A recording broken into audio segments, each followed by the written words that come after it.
Good morning, everyone. Time for convening has arrived. The Senate will come to order. All unauthorized personnel, please exit the chamber. I recognize the Rules Chairman to give us a breakdown on his weekend and, more importantly, the journal entries and everything. Good morning, Mr. President. I had a great weekend with my lovely bride working all weekend, so I was taking care of my children as a good father would. And we spent the weekend playing soccer and watching basketball and playing basketball. I can still whoop my boys in basketball. You'd be amazed with my 2-inch vertical. Mr. President, we've got a great group of pages here today, 24 of them. Out of Lithonia, we've got Miles Allen. From Atlanta, Sharina Allison. From Commerce, Isabella Bennett. From Locust Grove, Tegan Brinson. From Bremen, Brigham Brock. From Atlanta, Chrisette Kroom. From Peachtree City, Kendall Estes. From Lithonia, Amari Hagler. From Atlanta, Jeremiah and Ramiah Henderson. From Hogansville, Stormy Howard. From Dunwoody, Joshua Miller. From Johns Creek, Studi Mohan. From Valdosta, Arthur Monroe. From Marietta, Allison O'Sullivan. From Chatsworth, we have Paisley Patterson. From Kathleen, Eleanor Purdue.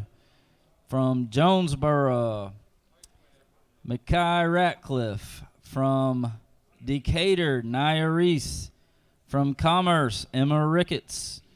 From Jonesboro, Kaylee Robinson. From Bremen, Ryan Smith. From Marietta, Morgan Vaccaro. And from Bremen, Jack Williams. Y'all give these pages a big round of applause. We appreciate y'all being here to help us do the people's business here in the Georgia State Senate. Mr. President, this journal has been read and found to be correct. So are y'all in the club soccer right now? Or are you doing recreation? I've got one club and one rec. And how many games y'all had this weekend? We had 3 games total between the two of them. We went 2-0-1. So tied 1. My rec team tied. Which one of your kids are playing in it right now? Say that again, Which one of your kids are playing in it? Who's it? Your kids? Which Freeman one? is doing club soccer and Archie is doing the rec soccer. So Freeman, okay. Yes, that's correct, sir. Well, good, man. Well, enjoy that because those games will keep coming. They will. We have enjoyed it. Mm-hmm. So, all right. Is there objection to dispensing with the reading of the journal? Chair hears none. The reading of the journal is dispensed with. Is there objection to the confirmation of the journal?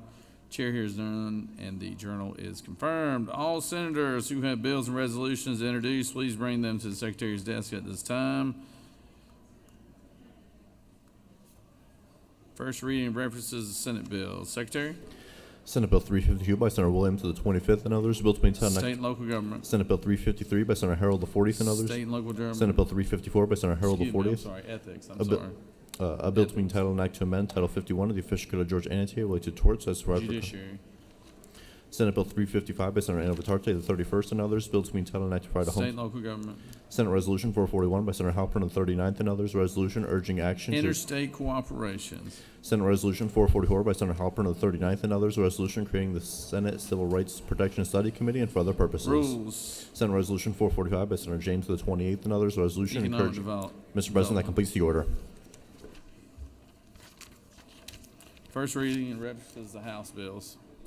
House Bill 730 by Representative Petrie, the 166 and others. Bills between 10 State and and local government. House Bill 742 by Representative Osteen, the State 169th. and local government. House Bill 743 by Representative Fleming, the 114th and others. Bills State and between local government. House Bill 744 by Representative Williamson, the 112th and others. Bills between 10 and State and local government. House Bill 745 by Representative Martinez, the 111th and others. Bills State and between local government. House Bill 746 by Representative Williamson, the 112th and State and others. local government. House Bill 748 by Representative Smith, the State 18th and local others. House Bill 749 by Representative Smith, of the State 18th and local others. government. House Bill 750 by Representative Cox, the 28th and others. State and local government. House Bill 754 by Representative Horner, the 3rd and others. Bill to be State and entitled. local government. House Bill 768 by Representative Reeves, the 99th and others. Bill to be entitled. State and local government. House Bill 769 by Representative Reeves, the 99th and others. State and local government. House Bill 770 by Representative Reeves, the 99th and others. Bill to be State and local government. House Bill 772 by Representative Roman of the 97th and others. Bill to State be and local government. House Bill 775 by Representative Grow, the 118th. Bill to be entitled. State and local government. House Bill 776 by Representative Jones of the 47th and others. State and local government. House Bill 777 by Representative Jones of the 47th and others. State and local government. Mr. President, that completes the order. Secretary Reed reports of standing committee. Mr. President, the Senate Committee on Finance has had under consideration the following legislation as instructed me to report the same back to the Senate with the following recommendation. House Bill 129 do pass. House Bill 297 do pass. Respectfully submitted, Senator Husseler of the 52nd District Chairman. Mr. President, the Senate Committee on Public Safety has had under consideration the following legislation as instructed me to report the same back to the Senate with the following recommendation. House Bill 308 do pass. House Bill 61 do pass by committee substitute. Respectfully submitted, Senator Albers of the 56th District Chairman. Dear Mr. Secretary, pursuant to Senate Rule 2-1.6, I hereby give notice I will introduce a minority report read along with the majority report of House Bill 61, which was passed by the Committee on Public Safety on Monday, March 24, 2025. Sincerely, Senator Jackson. Mr. President, the Senate Committee on Rules has had under consideration the following legislation as instructed me to report the same back to the Senate with the following recommendation. Pursuant to Senate Rule 2-1.10b, the Committee on Rules has referred the following legislation from the general calendar. House Bill 233 and House Bill 454 to the Committee on Rules. Respectfully submitted, Senator Brass, the 6th District Chairman. Mr. President, the Senate Committee on Science and Technology has had under consideration the following legislation and instructed me to report the same back to the Senate with the following recommendation. House Bill 147 to pass by committee substitute. Respectfully submitted, Senator Setzler of the 37th District Chairman. Mr. President, the Senate Committee on State and Local Governmental Operations has had under consideration the following legislation and instructed me to report the same back to the Senate with the following recommendation. Senate Bill 332 do pass by substitute. House Bill 701 do pass. House Bill 714 do pass. House Bill 719 do pass. House Bill 720 do pass. House Bill 722 do pass. House Bill 724 do pass. House Bill 697 do pass. House Bill 698 do pass. Respectfully submitted, Senator Dixon of the 45th District Chairman. That completes the order, Mr. President. Secretary Reed, bills and resolutions for the second time. Senate Resolution 237 by Senator Hickman of the 4th and others, Professional Standards Commission, provide recommendations to support the state's K-12 education workforce and teacher and school teacher pipeline urge. Senate Resolution 292 by Senator Kauser of the 46th and others, Senate Special Committee on Investigations investigate additional matters to authorize the use of compulsory process to secure the attendance of witnesses, authorize. Senate Resolution 391 by Senator Albers of the 56th and others, Senate Study Committee on Artificial Intelligence and Digital Currency, create. House Bill 54 by Representative Clark of the 100th and others, Health Advanced Practice Registered Nurses and Physician Assistants to order home healthcare services authorized. House Bill 77 by Representative Franklin, the 160th and others. Motor vehicles encountering funeral procession on two-lane highway revised responsibilities. House Bill 131 by Representative Reeves, the 199th and others. Self-service storage facilities revised advertisement requirements before an owner can enforce an owner's lien. House Bill 154 by Representative Richardson, the 125th and others. Emergency medical services designate ambulances services as an essential service. House Bill 162 by Representative Hagan of the 156 and others. Georgia Bureau of Investigation, Restriction and Seal of First Offender Act sentences until such status would revoke provide. House Bill 187 by Representative Washburn of 144th and others. Professions and businesses, contractors change certain provisions. House Bill 192 by Representative Gamble of 15th and others. Top State for Talent Act and Act. House Bill 217 by Representative Hong of the 103rd and others. Education Make Dual Achievement Program and Permanent Statewide Program. House Bill 238 by Representative Lumsden of the 12th and others. Georgia Peace Officer Standards and Training Council create and maintain an at-risk adult training course focusing on officer response to individuals with Alzheimer's disease or dementia. House Bill 288 by Representative Gaines of the 120th and others. Appeal and error declaratory judgments and instances involving accusations made by a prosecuting attorney regarding credibility of a peace officer provide. House Bill 291 by Representative Taylor of the 173rd and others. Health certification of community health workers provide. House Bill 307 by Representative Ballard of the 147th and others. Quality Basic Education Act. Students significantly at risk of not achieving grade level reading proficiency with or with characteristics of dyslexia include provisions. House Bill 322 by Representative Hawkins of the 27th and others.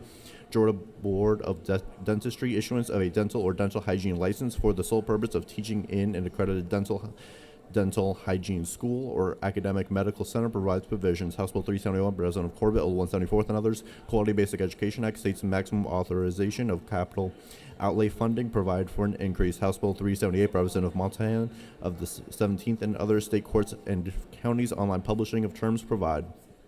House Bill 428 by Representative Franklin and 160 and others, health codified right to in vitro fertilization for individuals. House Bill 447 by Representative Gold and the 19th and others, crimes and offenses, gifts of gift card theft, gift card forgery, and gift card fraud provide. House Bill 471 by Representative Chiokas of the 151st and others, health licensed general hospitals and birthing centers made available a water safety education video to parents or guardians of newborn infants require. House Bill 484 by Representative Yarta of 152nd and others, General Assembly digitization and electronic publication of Georgia laws provide. House Bill 567 by Representative Dempsey of the 13th and others, professions and businesses authorize and regulate teledentistry by licensed dentists.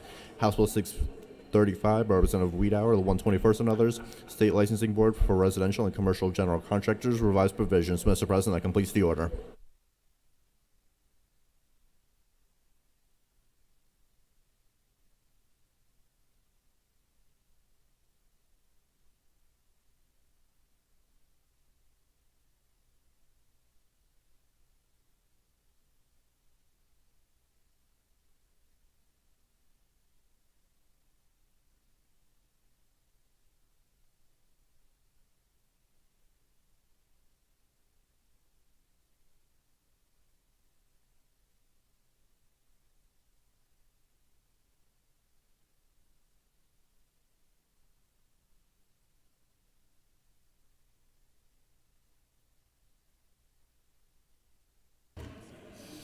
It is now time for the morning roll call. Are there any motions to excuse? I recognize the senator from the 40th. Recognize the senator from the 33rd.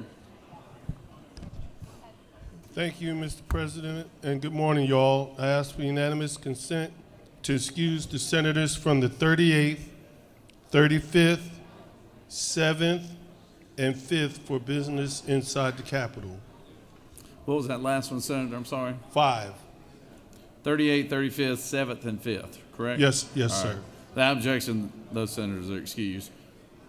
Any other motions to excuse? Senator from the 40th? She turned it off. Secretary will call the roll. Senators, signify your presence by voting the yea switch. Secretary, unlock the machine.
It is now time for our morning devotion. All senators, please take your seats and cease all conversation. I would ask that the doorkeepers secure the chamber at this time. I now recognize the senator from the 16th to lead us in our pledge of allegiance and introduce our pastor of the day. Senator? Good morning. American flag, please. I pledge allegiance to the flag of the United States of America and to the republic for which it stands, one nation, under God, indivisible, with liberty and justice for all. State flag. pledge allegiance to the flag and to the principles for which it stands, wisdom, justice, moderation, and courage. Well, I have a great privilege this morning of introducing my pastor, Josh Sethko, from Flat Creek Baptist Church. He's originally, now y'all gonna like this, he is from Ohio, and he has been really having a good time with the national championship up in Ohio, but we've had our times with the Georgias down here. He is a past president of Georgia Baptist Convention. He is a good friend, and he is a man who loves God. He leads our church and has done a phenomenal job in that respect, and his family, his wife, are great. He's also a horseman. He rides horses, and I said this to him. I asked him, I said, I think I know why you're riding horses, because in the book of Revelation it says that Jesus will come back on a white horse, and he hates to be on foot, so he figures he better learn how to ride before Jesus comes back. And so I give him a hard time on that. But with that, I wish that you would welcome Pastor Josh, please.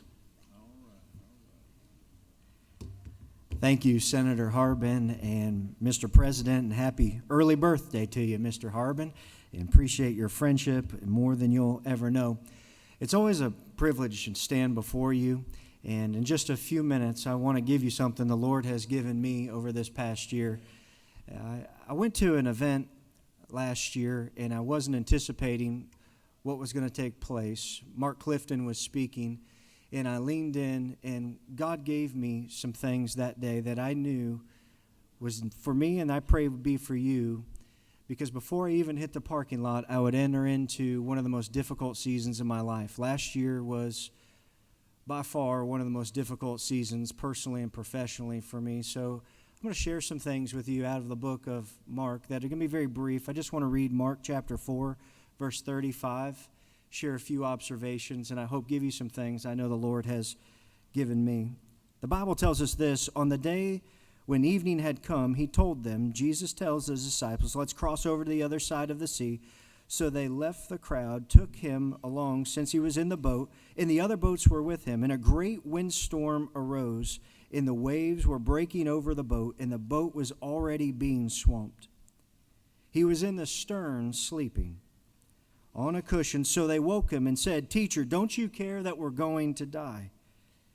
He got up, rebuked the wind and the sea, said, Silence, be still. The wind ceased, and there was great calm. Then he said to them, Why are you afraid? Do you still have no faith? And they were terrified and asked one another, Who then is this that even the winds and the seas, they obey him? Friends, this is what I know. Whether you're in the gallery, you're a senator, you're either coming out of a storm, you're in a storm, or you're heading to a storm. You're going to need these next observations from this text that we're looking at. And here's what I've discovered. You will encounter storms. Every single one of us, a storm will come to. No matter how skilled you are, these were skilled fishermen, yet a sudden storm came upon their life. No matter how skilled you are, and there are some brilliant people in this room, yet storms still come. The best time to prepare for a storm is before it hits. Just a few weeks ago, we had tornadoes come through our areas, and we were preparing before that storm came. And I submit to you today, the best time to prepare is now, before the storm comes. The good news I have for you is the wind still know the voice of the Master, King Jesus. Jesus didn't hear the winds, if you will. That day, he heard the cries of the disciples, and that's when he woke up, and then he calmed those winds. And here's the other thing I need you to know from this text, that others are watching. Others are watching how you go through your storm. There were other boats that day that were watching how they were facing this storm. So here's my application for you today. There are 4 things that you're going to need in a storm, and I pray that you'd write these down. The first thing you're going to need is a text. You're going to need a text of Scripture that you can grab a hold of in the day that your storm comes. And in the past 10 months of my life, it's been Psalms 139 for me. Search my heart, O God. See if there's any wicked way in me. The reflection of my own heart before a holy God has been so important. A text that you can grab a hold of, like He would never leave you nor forsake you. He will always be with you. It's Him being confident that started this good work in you, that will be faithful to complete it until the day of Christ Jesus our Lord. You need a text that you can grab a hold of when the storms of life come, but you also need a song. You need a song that you can sing before the Lord. As the storm comes, sing that song to the Lord. And for me, I reached into the 1700s and I found a beloved hymn, afflicted one to Saint Christ draw near. I love the words of that. The battle is fierce, but the victory is won. So sing with joy, afflicted one. Today, if you're in that storm, you sing with joy to the one who knows you best. But also, you're going to need a battle buddy. You need a godly friend that will pray with you in that storm. Senator Harbin is one of those men in my life. Friends, I pray that you have a scripture you can grab a hold of, a song you can sing to the Lord. You need a battle buddy that will walk with you in this storm. But lastly, you need a spiritual discipline that will hold you. For me, it's been journaling, chronicling the things that God is doing in and through my life. And I pray as the storm hits your life, whether you're in that storm, you're coming out of a storm, or you're heading towards it, that these 4 things would encourage you from Mark chapter 4. Grab a text, sing a song, get with a buddy, and write it down. Let's bow together.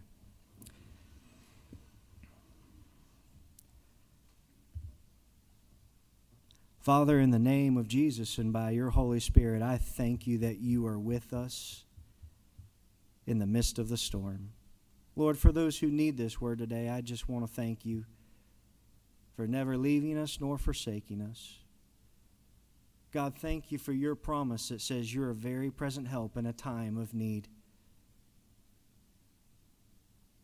Lord, I'm so grateful for these men and women who serve our state. But Lord, they don't just serve our state, they're serving you today. They're tools in your hands, they're ministers, they're servants of you, King Jesus. And today I pray that we would bless your holy name by our service, for it's in Christ's name we pray. Amen.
It's always a pleasure to have our doctors of the day, and to introduce our doc of the day, I recognize the senator from the 38th.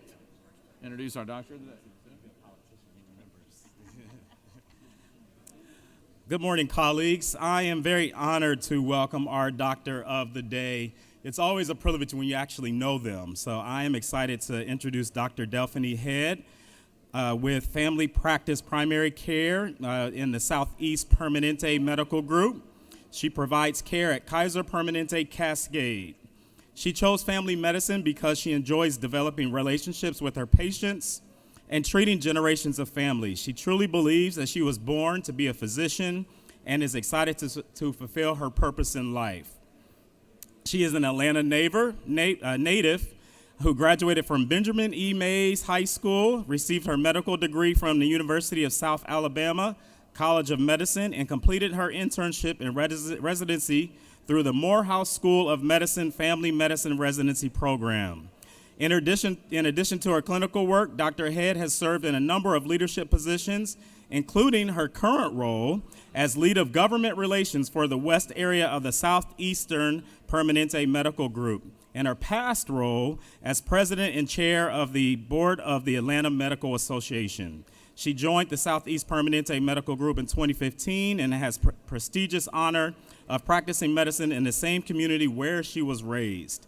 Outside of the office, she is an active member of her church, Friendship Community Church, who we had as a pastor of the day, and that is where she teaches and serves on multiple ministries. She is also an active lifetime member of Delta Sigma Theta Sorority Incorporated.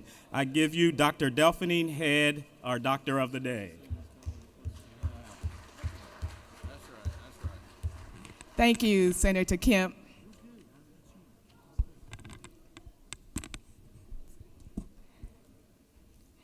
All right. So, Mr. President, senators, distinguished guests, thank you so much for having me here today. It is an honor to be a part of this great tradition to serve as Doctor of the Day. While some of you may not be familiar with our practice, we are the largest physician-owned, physician-led medical group in Atlanta, and that is the Southeast Permanente Medical Group of Kaiser Permanente. I and the other 800 members of my group work with you, not an insurance company, to make our care decisions. I'm a family practice physician and we have over 40 specialties with which all work together to deliver care to over 300,000 individuals. As an Atlanta native, I have lost count of how many times I have driven by this iconic building. So being able to serve here once again is more meaningful than words can say. So thank you again for the warm welcome. I look forward to serving you on today, and I promise, as I say every year, there are no co-payments involved.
We have several special presentations here today, and recognize the senator from the 16th to introduce our special guest. After Secretary, read the caption.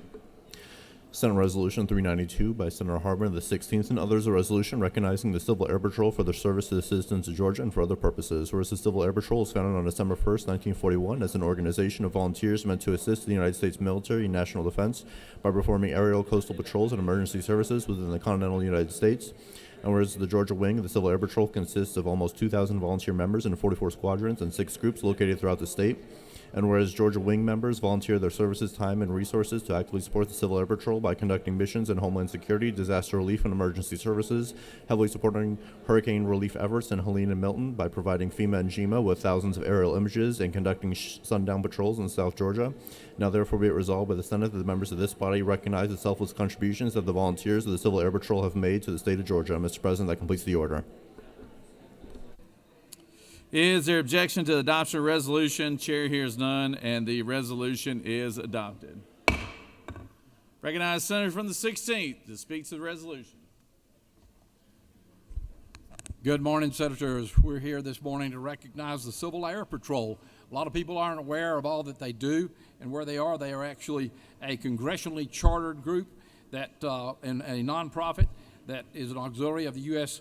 Armed Forces. They help search and rescue, find people that are lost.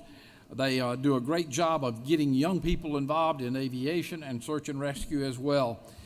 Today we have a crowd upstairs of the Civil Air Patrol. I'm told there's at least 1,000 or so, but there's about 200 here. If you're a Civil Air Patrol, raise your hand. Let's see what we got. All right, we got a whole balcony. Give them an applause.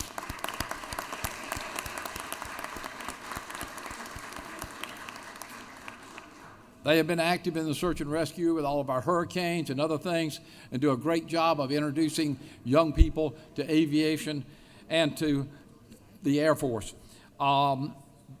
With us today we have Colonel Michael Willis, Cadet Lieutenant Colonel Ann Grammer, and also Cadet Major Katrina Conley, and Major Lucy Vergero, and Sergeant Favor Ajeen. With that, I'm going to present you with a resolution and let you give us a word. Major Willis. Thank you, sir. Captain. Good morning, everyone. Thank you for the recognition, especially for the cadets behind me, cadets that are up on the balcony. Just a very quick example of the work that we do.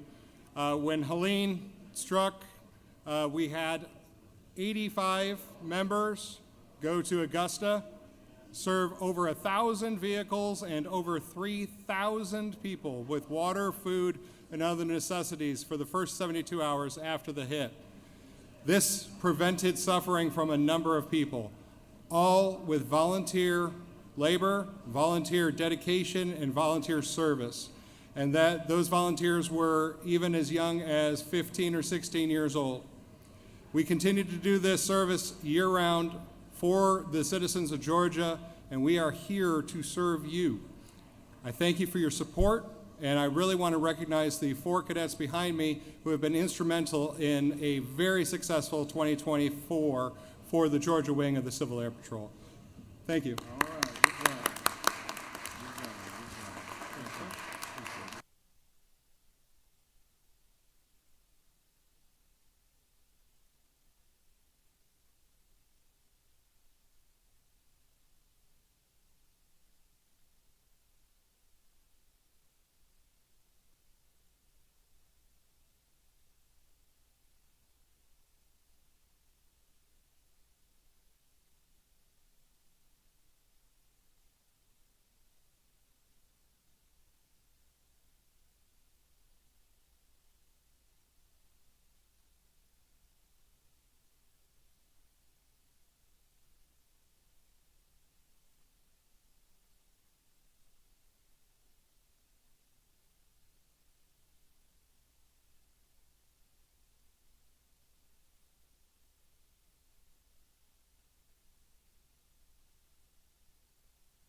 Good job.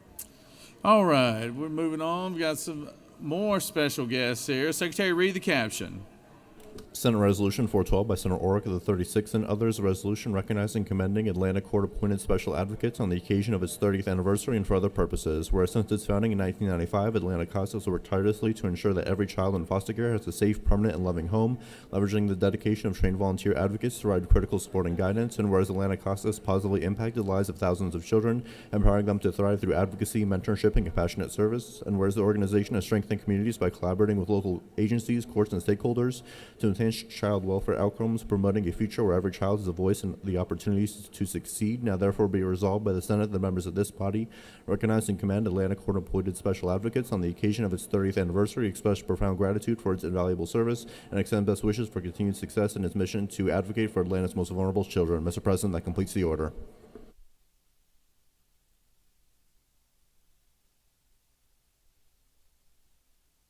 Is there objection to adoption of resolution? Chair hears none, and the resolution is adopted. Recognize the senator from the 36th. Speak to the resolution. Senator. Thank you, Governor. Colleagues, it's a great pleasure today to recognize Atlanta CASA, that is the Atlanta Court-appointed Special Advocates. This is their 30th anniversary. They have been working for 3 decades with, in the best interest of children who've experienced abuse and neglect. And we are so proud today to be recognizing them.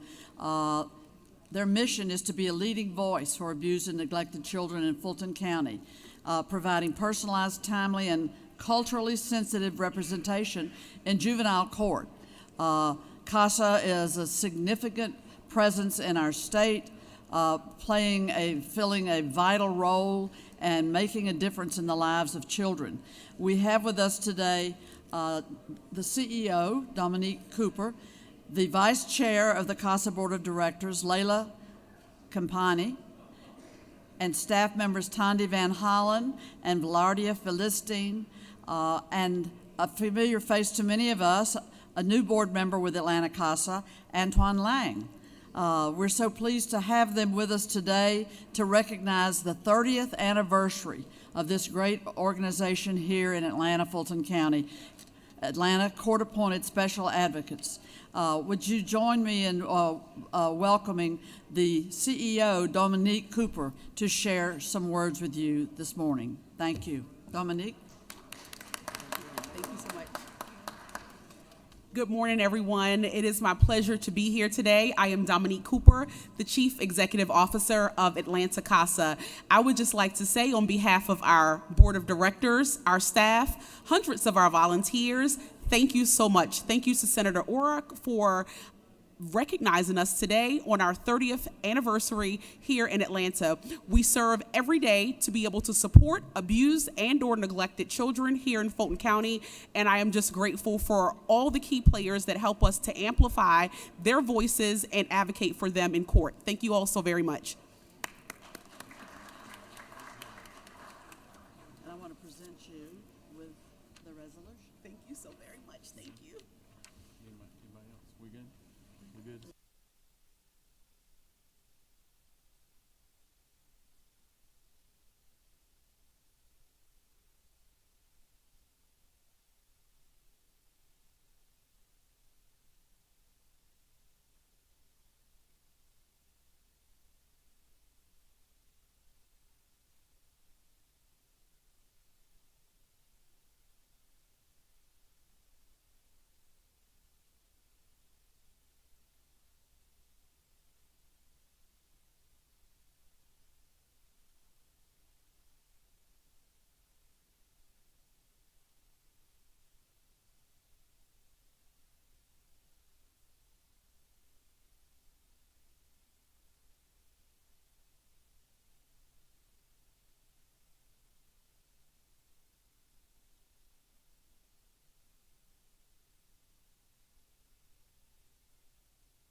All right, we've got some very special guests. Some state champion high school cheerleaders are with us today from Forsyth County. Secretary, read the caption.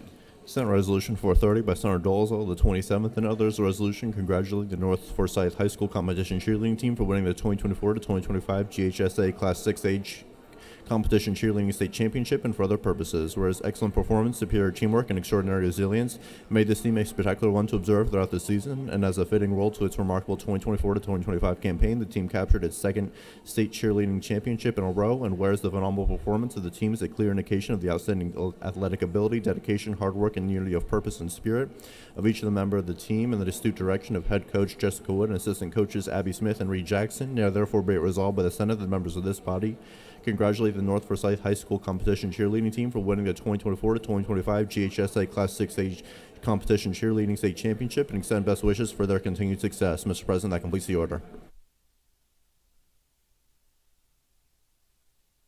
Is there objection to the adoption of the resolution? Chair hears none, and the resolution is adopted. Recognize Senator from the 27th to speak to the resolution. Thank you, Mr. President. It's my honor to recognize the North Forsyth High School competition cheerleading team who have won the 2024-2025 GHSA State Championship title for the second year in a row. Behind me is head coach Jessica Wood and 4 members of the team. We've got Grace Stokes, Madison Stokes, Allie Stanfield, and Emma Myers. And up in the gallery, we've got some of their teammates. So y'all say hi to these ladies and congratulate them on their 2-time victory at the state level. These talented and hardworking ladies have demonstrated incredible dedication, teamwork, and perseverance, and we are so proud of them. 2 of the ladies behind me are seniors, and Mr. President, they'll be heading to Auburn next year, which we are excited. I'm just excited to hear you say War Eagle, Mr. President. So. I like Auburn. And then we have 2 of the junior team members behind us who we're hoping will bring home the three-peat for North Forsyth next year. Madison Stokes is going to come and share a few words on behalf of the team. Hi, I'm Madison Stokes, and I'm a part of the North Forsyth cheer team. I just wanted to start off by thanking a couple people that were really important to us this season. First of all, our amazing head coach, Coach Wood. She's so amazing. We would not be able to do anything without her. And also Coach Smith and Coach Reed, and as well as our staff at North Forsyth, like Coach Tilden, which is our administrator, our athletic director, and then our principal as well, and then our parents too, because we cannot do what we do without them. And I also want to thank my teammates up there because, again, this is a team sport and we would not be able to win without them. So thank you guys so much, and thank you for this opportunity. All right, good job, guys. Good job. Good job.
Secretary, read the caption. Senate Resolution 426 by Senator Halpern and 39th and others, a resolution congratulating Avery Sunshine on winning Best Progressive R&B Album and for other purposes. Whereas known professionally as Avery Sunshine, Denise Nicole White has established herself as a celebrated singer, songwriter, and pianist, blending R&B and soul to create music that resonates with audiences worldwide. And whereas in recognition of her exceptional artistry and dedication to her craft, Avery Sunshine won Best Progressive R&B Album for So Glad to Know You, marking both her first nomination and win in this prestigious category. And whereas she refined her musical talents through her involvement with the Wilmington Chester Mass Choir, her high school choir, and Spelman College in Atlanta. And whereas after college she served as Minister of Music at St. Paul AME Church in Atlanta. And whereas she has since performed worldwide, touring extensively across the United States, the United Kingdom, Europe, and Africa. And therefore be resolved by the Senate that the members of this body congratulate Avery Sunshine upon winning the Best Progressive R&B Album Award and extend best wishes for continued success. Mr. President, that completes the order.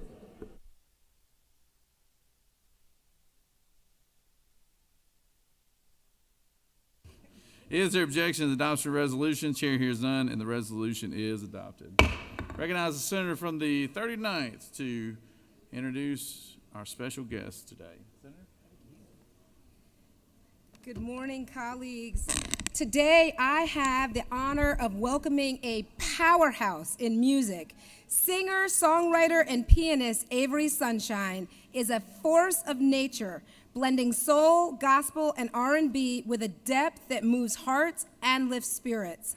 Earlier this year, her latest album, So Glad to Know You, won Best Progressive R&B Album, earning her her very first Grammy, not to be the last.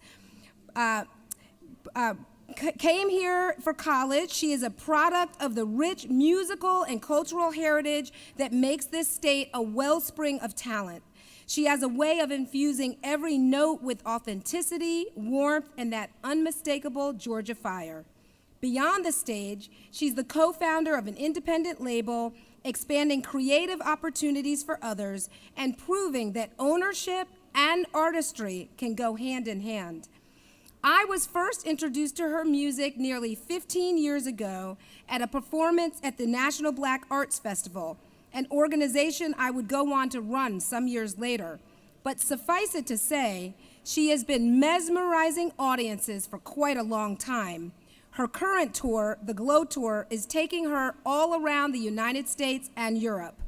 Her journey is a testament to the power of passion, persistence, and purpose. Her brilliance is undeniable, and today it is an absolute joy to once again celebrate her extraordinary talent.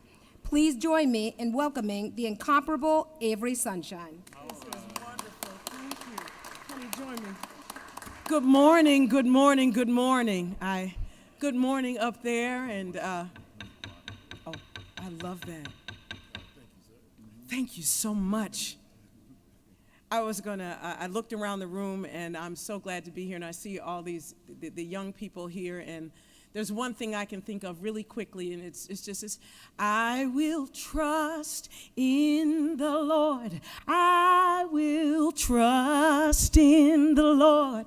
I will trust in the Lord till I die. I will trust in the Lord. I will trust in, oh, I know y'all know it. I will trust in the Lord until oh, somebody knows it in here. Good morning, good morning, good morning. Husband, come on up here and join me. I am deeply grateful to stand before you today. This honor isn't just about me. It's about the power of music and the people of Georgia who have supported me and my husband and so many others on this journey. I moved to Georgia right after high school to study music at one of the state's greatest institutions, Spelman College. Yes, that decision changed my life. It was here that I found not just my voice, but my purpose as an artist. Georgia became my home, my stage, and my community. Georgia is a state that sings, from gospel to hip-hop, country to soul. Our music has shaped culture around the world. And yet, many don't realize how much of an economic engine this industry truly is. Music supports more than 43,000 jobs in Georgia and brings nearly $5 billion annually. It's not just about entertainment. It's about livelihoods, innovation, and community. That's why the creation of a Georgia Music Office is so important. It would provide support, resources, and visibility, not only to artists like me, but to engineers, venues, producers, and the countless people who keep our music scene alive. Especially in communities outside of Metro Atlanta, a music office could help unlock opportunity and amplify the incredible talent that exists all over our state. I see all of those young people up there. We're talking about you too. A heartfelt thank you to Senator Halpern for her leadership and vision, not just in recognizing me and my husband today, but in championing the future of Georgia's music industry. I'm honored to be a voice for this state, and I hope this moment helps open the door for many voices to be heard. Thank you so much, and keep shining.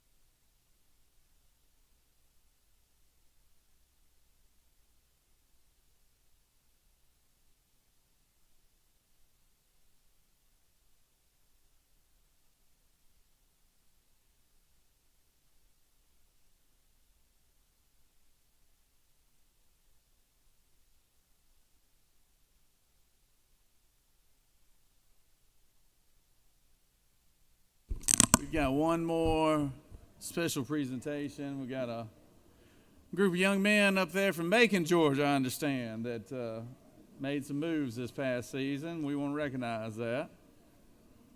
We got the head coach and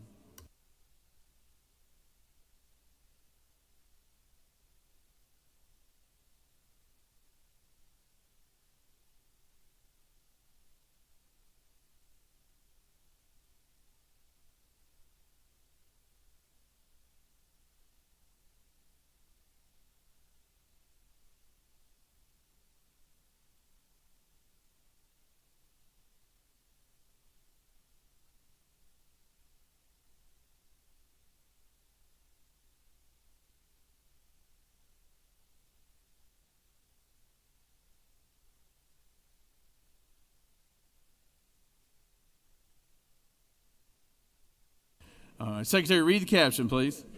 Senate Resolution 332 by Senator Lucas to the 26th and others, a resolution congratulating Northeast High School Raiders football team for participating in the 2024 GHSA Class A Division I State Championship and for other purposes. Whereas under the exceptional leadership of head coach Jeremy Wiggins, the Northeast Raiders achieved a remarkable 12-13 record, showcasing their talent and dedication on the field. Whereas the Raiders made history by advancing to the GHSA Class A Division I State Championship game for the first time in school history, bringing pride and excitement to the East Macon community.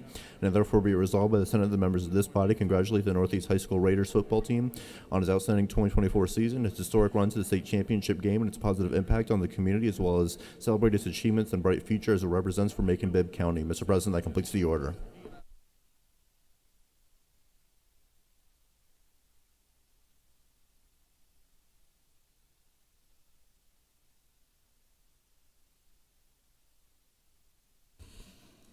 Is there objection to adoption resolution? Chair hears none, and the resolution is adopted.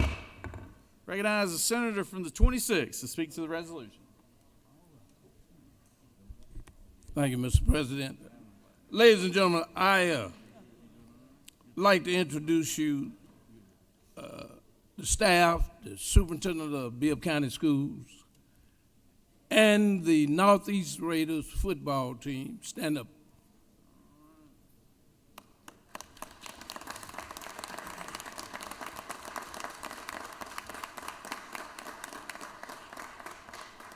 They went to the state championship and had Macon behind them, and we didn't make it. But they had a community that supported them, got charter buses to come watch them represent Macon. I like to introduce the superintendent of schools, Dr. Sims, the principal, Ms. Walker, Tangi Harnett, the athletic director, Jeremy Wiggins, who's the head coach, and then there's Robert Mays, Quinn Peavy, Trent Allen, and Terrence Redmond. I also, in the resolution, you saw that a young kid by the name of Nick Woodford rushed for over 2,000 yards. And ladies and gentlemen, he's not only an athlete, he's a student. He is the valedictorian of his class and will attend Morehouse College. I'd like to introduce the head coach, Jeremy Wiggins, that I've known ever since he was a little kid.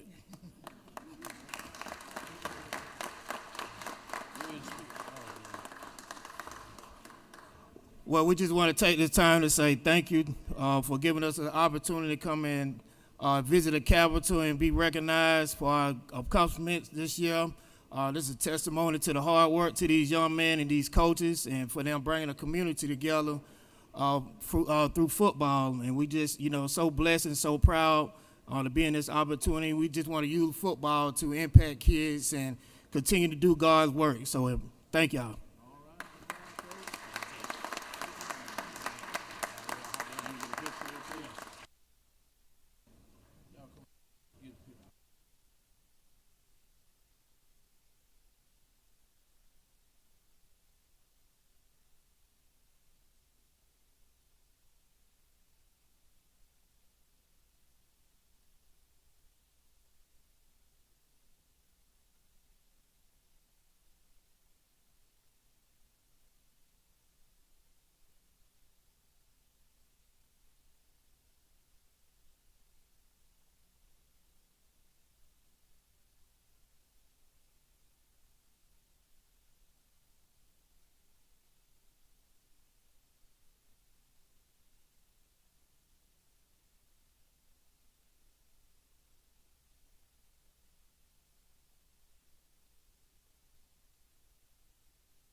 Are there any unanimous consents?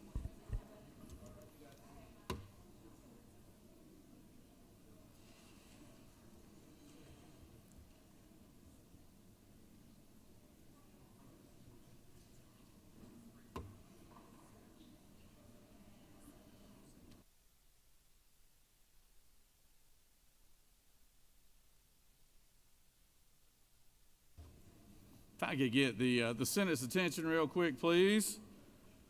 I can have the Senate's attention. We're about to start points of personal privilege, but I'm about to take a point of personal privilege.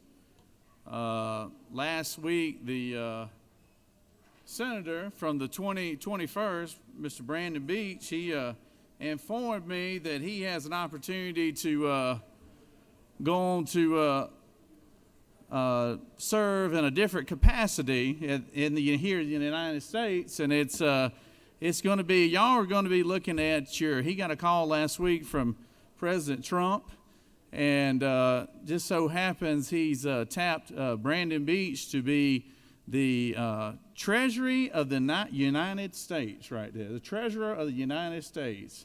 And if y'all don't know what that role is, anybody who has some money on them, pull out your money and look in the bottom left-hand corner, and it will say the name of the person. Now, see, this is a $100 bill right here. I asked Brandon if he had change for 100, and he tells me he thought 100 was change. So So he's obviously fitting in that role pretty well. But if you look in the bottom left-hand corner, it will have the name of the Treasury of the United States at the bottom left-hand corner, and that will soon have display Brandon Beach's name on it. So let's give Brandon a big round of applause.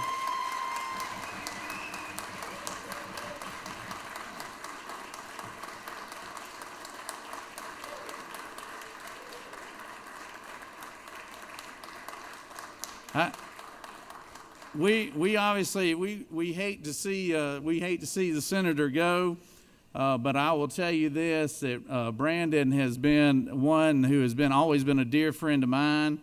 He is somebody who's been a very loyal friend, and I will tell you that I never will forget. He and I got elected at the same time in the state senate, and never will forget. A few years ago, there was about 8 or 10 of us that came down to one of my places of business, and we all huddled up together, and we said that we would all, if we stuck together, if the 10 of us stuck together, we'd be all right in the Senate. Well, that old self-interest thing got in everybody's way, and instead of having 10 that stuck together, we had about 4 that stuck together, and 2 of them are back there, Matt Brass and Greg Dolezal, and myself and Beach, and we can remember the time right before I got elected lieutenant governor. I can remember when the 4 of us could clear a room in the Capitol because nobody wanted to be seen with us, you know.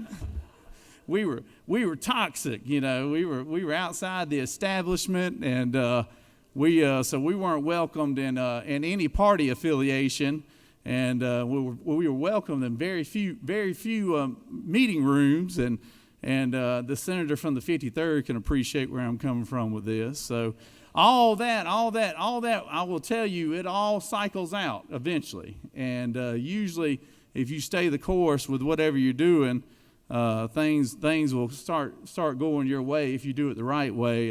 And Brandon Beach is a perfect example of somebody who stayed this course. He stayed loyal to his friends. He stayed somebody who's very passionate about what he was believing in.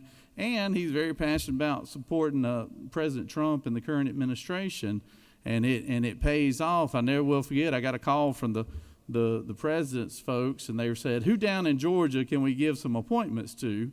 You know, because Georgia was a key place, and I said, "I can't think of anybody more deserving than Brandon Beach." You know, and so I know he was a little down when he felt he got passed over on something pertaining to transportation, but I told him that day that he knew he wasn't going to get that position. I was like, just be patient. There's something else that's going to come up, and I believe this is a better gig, Brandon, than what we initially thought you were going to get. So y'all give Brandon a big warm welcome. We're going to let him say a few words and congratulate him. Well, thank you all. Thank you. Thank you,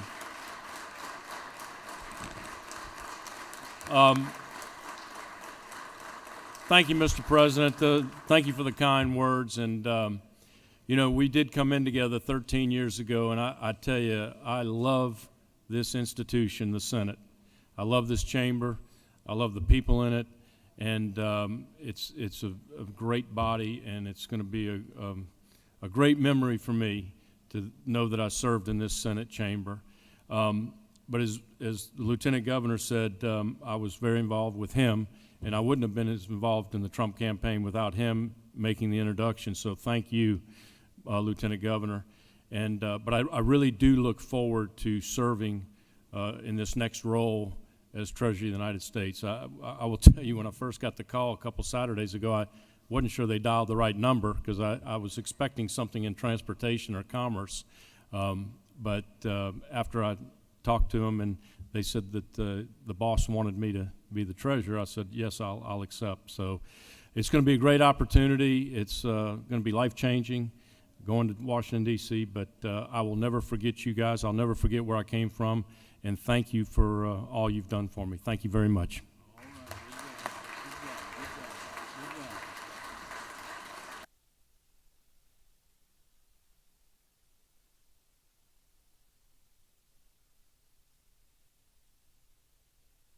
Moving on to points of personal privilege, I recognize the senator from the 45th.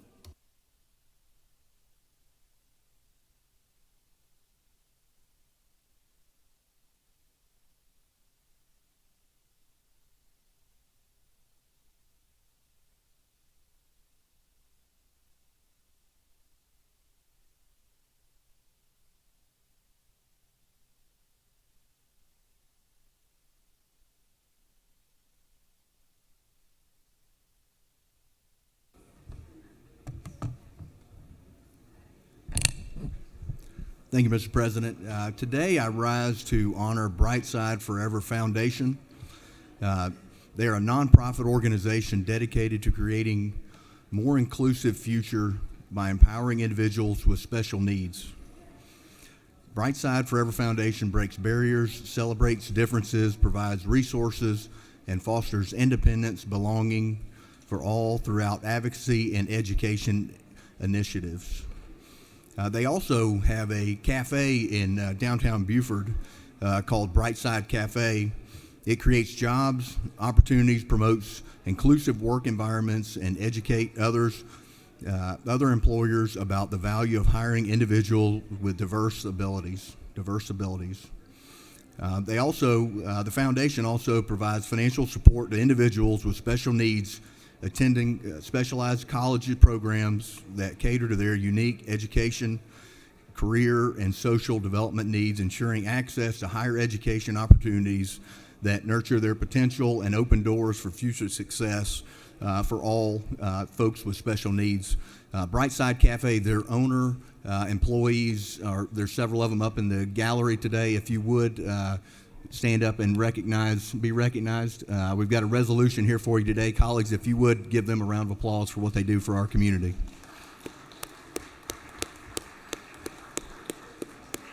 Thank you, Mr. President. I yield the well.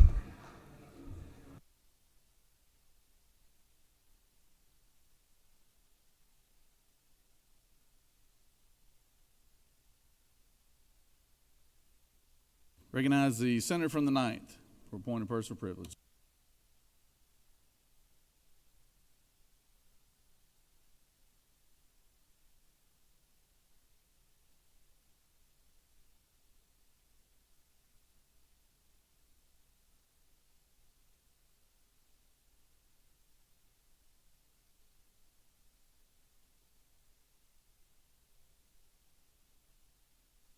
Recognize the senator from 38th.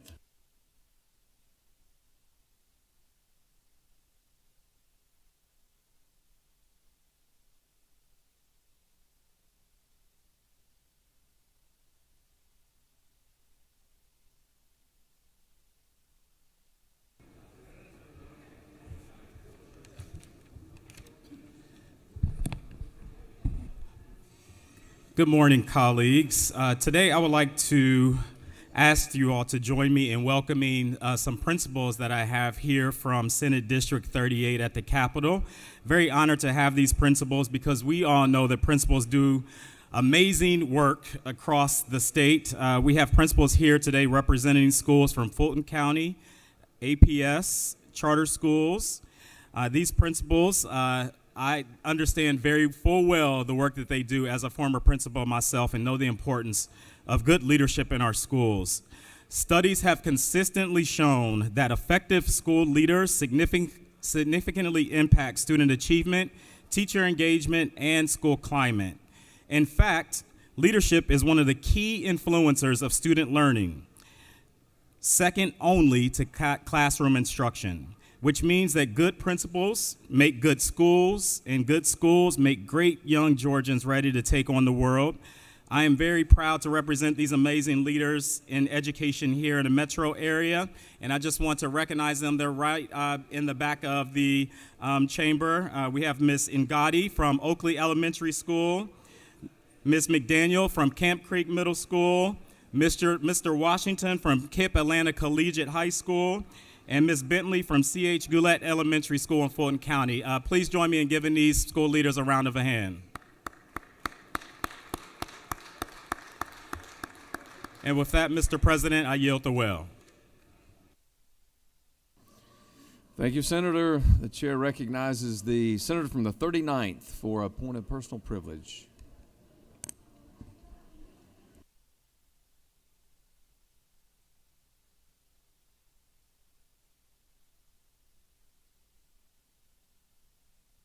Thank you, Mr. President. I rise today to recognize the 100 Black Men and 100 Black Women Legislative Day at the Capitol, a day that highlights the power of mentorship, leadership, and service in our communities.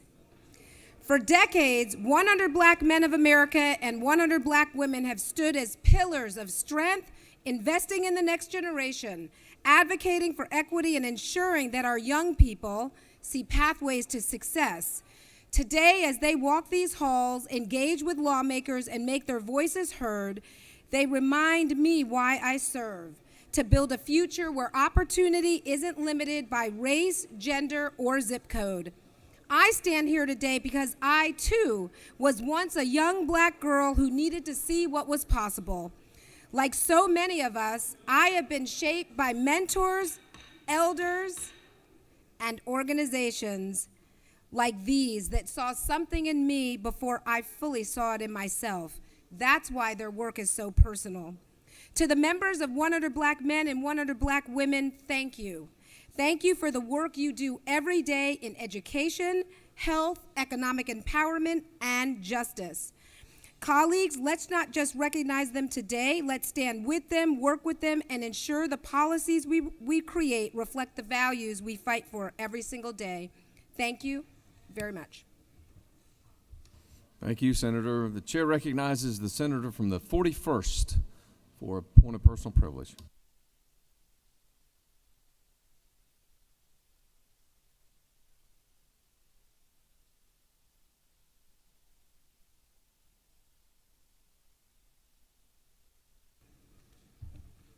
Thank you, Mr. President. I rise today to honor the women in our lives and throughout history who have made and are still making life-changing contributions to our society. This Women's History Month, we could spend hours talking about the social progress that we've made thanks to the efforts of women worldwide who have continued to stand up and speak out for their rights and for the rights of others. Though we often honor names like Rosa Parks and Eleanor Roosevelt, Harriet Tubman and Coretta Scott King, and countless other well-known figures who dedicated their lives to human rights and the advancement of women, we frequently forget about the women who've changed literal day-to-day lives. So I want to talk today about women like Ada Lovelace, the first computer programmer, or Maria von Britten Brown, who invented the home security system, Shirley Ann Jackson, the woman who played a key role in the invention of the caller ID and call waiting. I want to lift up Hedy Lamarr, the actress who also co-developed the frequency hopping concept that ultimately led to Bluetooth and Wi-Fi technology. It was a woman, Mary Anderson, who invented the first windshield wiper, and another, Stephanie Kwolek, who invented the Kevlar vest that is used to save lives today. Melita Benz was the inventor of the coffee filter, Josephine Cochran, the dishwasher. In more ways than we could possibly honor this month, women throughout history have led the charge as pioneers in their fields and often go unacknowledged, with their accomplishments instead claimed by men.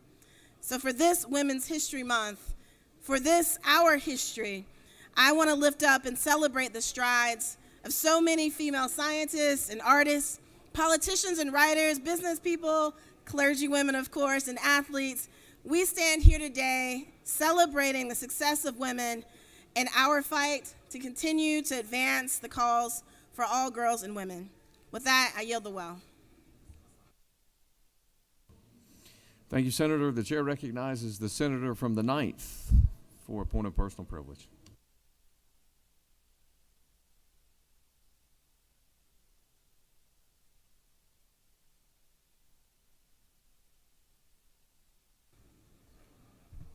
Good morning, members. I rise today to celebrate Women's History Month as well by recognizing the legacy and contributions of Ida B. Wells. She was a trailblazer for all women due to her civic activism and her work within the journalism industry. Ida was born as a slave in 1862, an orphan at the age of 16. She took a job as a teacher and successfully earned a living in order to prevent her siblings from being broke apart into different foster homes. After teaching for many years, she was dismissed from her post for criticizing the unequal conditions that black schools experience in the local school district. She pivoted to investigative journalism. She worked for and eventually owned newspapers based in Memphis, Tennessee. Despite the fact that Wells was constantly targeted with death threats and mobs ransacked the offices of newspapers that she owned, she was able to thoroughly investigate and document the circumstances around lynchings and other racial violence. Her book, Southern Horrors and the Red Record, continue essential firsthand accounts and analysis and statistics about racial violence that took place in the 1800s. Wells was an advocate for the political and economic rights of women as a whole. She established several influential groups advocating for the rights of women to vote, hold office, and participate in the workforce. She ran for a seat in Illinois in the state senate in the 1930s, which made her one of the first black women in the United States to ever run for elected office. Some of her other notable achievements include founding the first kindergarten open to black children in Chicago and conducting an international speaking circuit to bring global attention to the causes of racial justice and women's suffrage in the United States. Ida B. Wells is an icon for so many people advocating for the civil rights of people, and is also a foundational figure for the generations of black women who continue to push the boundaries in the name of equality.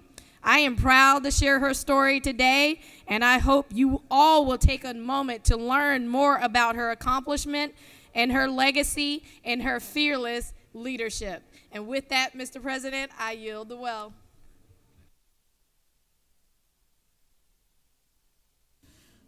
The senator is yielded the well. Chair recognizes the senator from the 14th.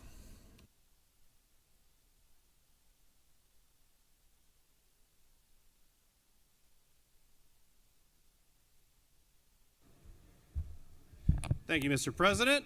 My name is the senator from the 14th, and this is Trump Morning News. Trump Morning News, your #1 leader in Trump news entertainment, keeping you apprised of the health of your democracy. Today in Trump Morning News, we reflect on an unfortunate circumstance yesterday in which the National Security Advisor of the United States added the editor of The Atlantic, a journalist, to a Principals Committee text chain set up for the defense secretary about planned military strikes. In layman's terms, that's a signal group chat that a journalist got added to that was discussing sensitive military information before it happened.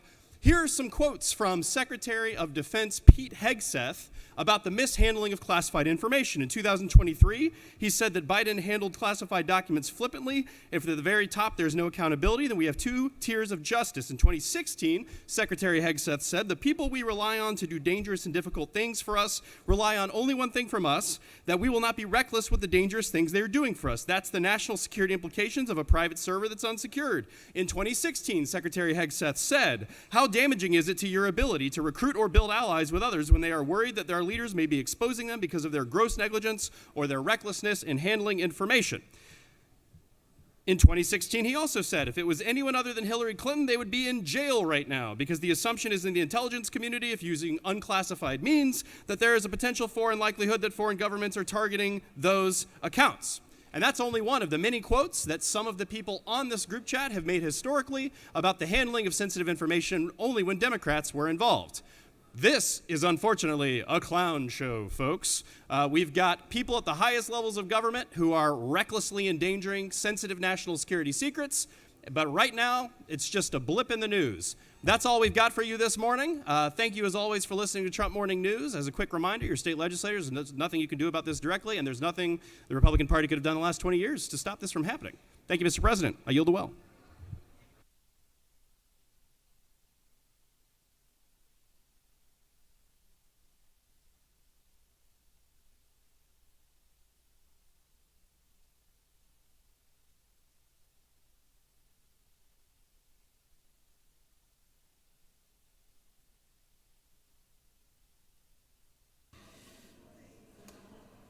Chair recognizes the distinguished senator from the 50th from Habersham County for a point of personal privilege.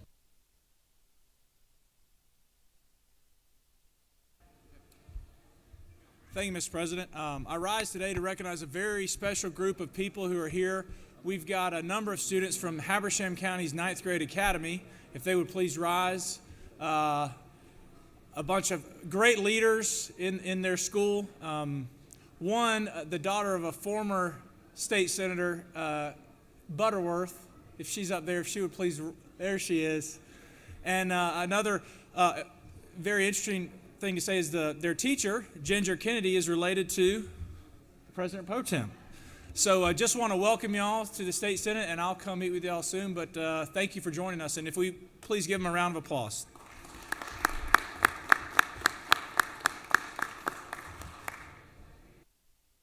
Thank you, Senator, for that kind introduction of my cousin Ginger. Thank you.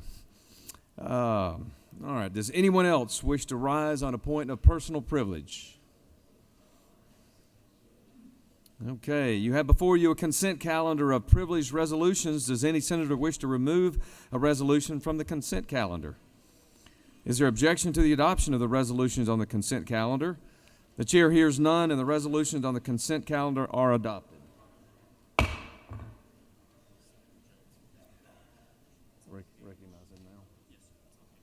Chair recognizes the senator from the 22nd. Mr. President, I ask unanimous consent that SR 393 be withdrawn from the Committee on Children and Families and can be committed to the Committee on Rules. Both chairmen are in agreement. Mr. Secretary, please read the caption. Senate Resolution 393 by Senator Jones of the 22nd and others, a resolution creating the Senate Study Committee on Improving Family Caregiver Services and for other purposes. Mr. President, that completes the order. The senator has moved. Is there an objection? The chair hears none, and the motion is granted.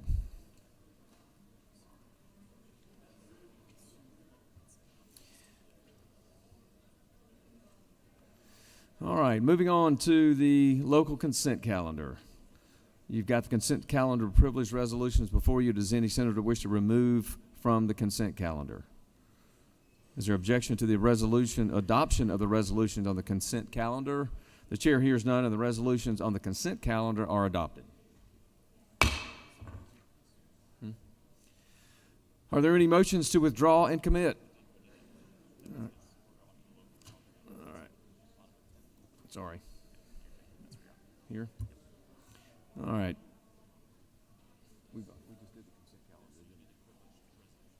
All right, you've got the consent calendar now of local bills before you. Mr. Secretary, are there any objections filed to any bill on the local consent calendar? Mr. President, no objections have been filed. All right. Is there objection to the agreeing to the report of the Committee on the State and Local Governmental Operations, which is favorable to the passage of the bills on the local consent calendar? And the chair hears none, and the report of the committee is agreed to. The question is now on the passage of the bills on the local consent calendar. All those in favor will vote yea, and those opposed nay. The Secretary will now unlock the machine.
On the passage of the bills of the local consent calendar, the yeas are 52 and the nays are 0. So these bills, having received the requisite constitutional majority, are therefore passed.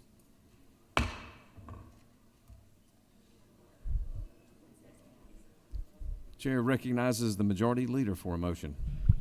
Mr. President, I ask for unanimous consent that the following bills be engrossed. House Bill 92, and House Bill 290. Mr. Secretary, please read the captions for House Bill 90 and House Bill 290. House Bill 92 by Representative Blackmon on the 146 and others, a bill to be entitled an act to amend Code Section 48-5-44.2, the official code of Georgia annotated related to home base year homestead exemption, so as to postpone the date by which local governing authorities are authorized to opt out of homestead exemption, to provide for related matters, to repeal conflicting laws, and for other purposes. House Bill 290 by Representative Carson, the 46 and others, bill to be entitled an act to amend Chapter 1 of Title 48 of the official code of Georgia annotated related to general provisions of revenue and taxation, so as to revise the terms Internal Revenue Code and Internal Revenue Code of 1986 to incorporate certain provisions of federal law into Georgia law, to provide for related matters, to provide for an effective date and applicability, to repeal conflicting laws, and for other purposes. Mr. President, that completes the order. Thank you, Mr. Secretary. The Majority Leader has moved that House Bill 92 and House Bill 290 be engrossed. Is there an objection? There is an objection. I recognize the Majority Leader. Do you wish to speak to the motion? Where's our Majority Leader?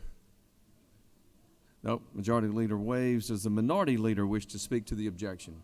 She waves. All right, the Majority Leader has moved that House Bill 92 and House Bill 290 be engrossed. All those in favor of the motion for engrossment will vote yea.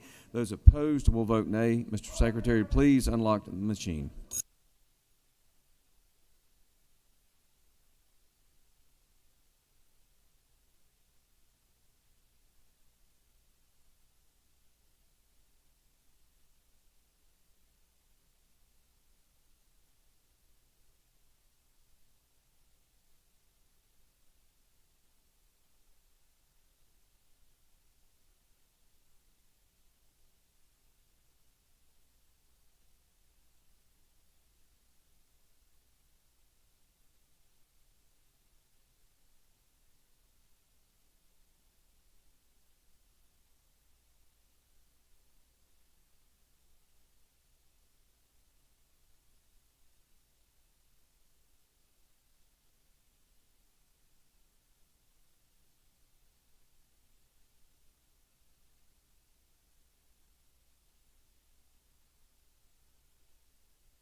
On the motion to engross, the yeas are 31 and the nays are 22. So this motion, having prevailed on engrossment for House Bill 92 and House Bill 290, are engrossed. Let's move on now to the third reading and consideration of general bills and resolutions. Mr. Secretary, please read caption for House Bill 53, the first one on the rules calendar. House Bill 53 by Representative Bonner, the 73rd and others, bills to be entitled an act to amend Part 3 of Article 2, Chapter 4, Title 38 of the official code of Georgia annotated related to Georgia veteran cemeteries, so as to allow certain persons to be buried in Georgia veteran cemeteries, to provide for definitions, to provide for fees, to provide for legislative findings, to provide for related matters, to repeal conflicting laws, and for other purposes. Mr. President, the Senate Committee on Veterans, Military, and Homeland Security recommends that this bill do pass by substitute. Respectfully submitted, Senator Payne, Chairman. Mr. President, the Senate Committee on Veterans, Military, and Homeland Security offers the following substitute to House Bill 53, a bill to be entitled an act to amend Part 3, Article 2, Chapter 4, Title 38 of the official code of Georgia annotated related to Georgia veteran cemeteries, so as to allow certain persons to be buried in Georgia veteran cemeteries, to provide for definitions, to provide for fees, to provide for legislative findings, to provide for related matters, to repeal conflicting laws, and for other purposes. Mr. President, that completes the order. Thank you, Mr. Secretary. The chair recognizes the distinguished senator from the 25th to present House Bill 53.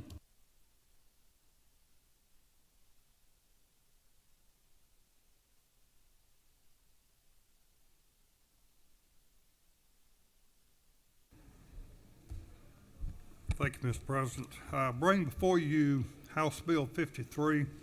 This is bringing the Georgia veteran cemeteries in line with the Federal Burial Equity for Guards and Reserves Act of 2021. This is very important to allow members of the Guard, of the military, various guards, Georgia National Guard, and the reserves to be eligible for burial in the veteran cemeteries here in Georgia. Be glad to take any questions, Mr. President. Thank you, Senator. You have no questions. All right, I ask for your favorable consideration. I yield the well. Thank you. Does any other senator wish to speak for or against the measure? The chair hears none. Is there objection to the previous question being ordered? The chair hears none, and the previous question is ordered. The question is now on the adoption of the committee substitute. Is there objection to the adoption of the committee substitute? The chair hears none, and the committee substitute is adopted. Is there objection to agreeing to the report of the committee, which is favorable to the passage of the bill? The chair hears none, and the report of the committee is agreed to. Is there objection to the main question being ordered? The chair hears none, and the main question is ordered. The question is now on the passage of the bill by substitute. All those in favor of this bill will vote yea. Those opposed, nay. Mr. Secretary, please unlock the machine.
On the passage of the bill, the yeas are 54, the nays are 0.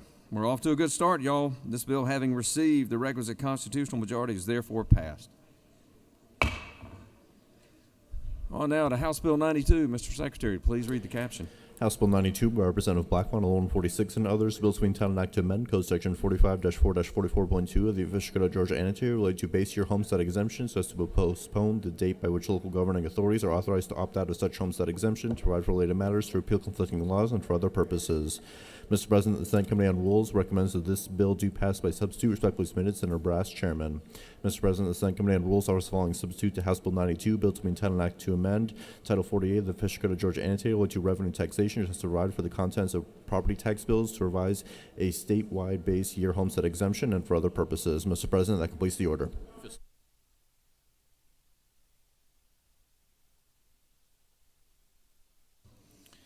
Chair recognizes the senator from the 52nd to present the bill.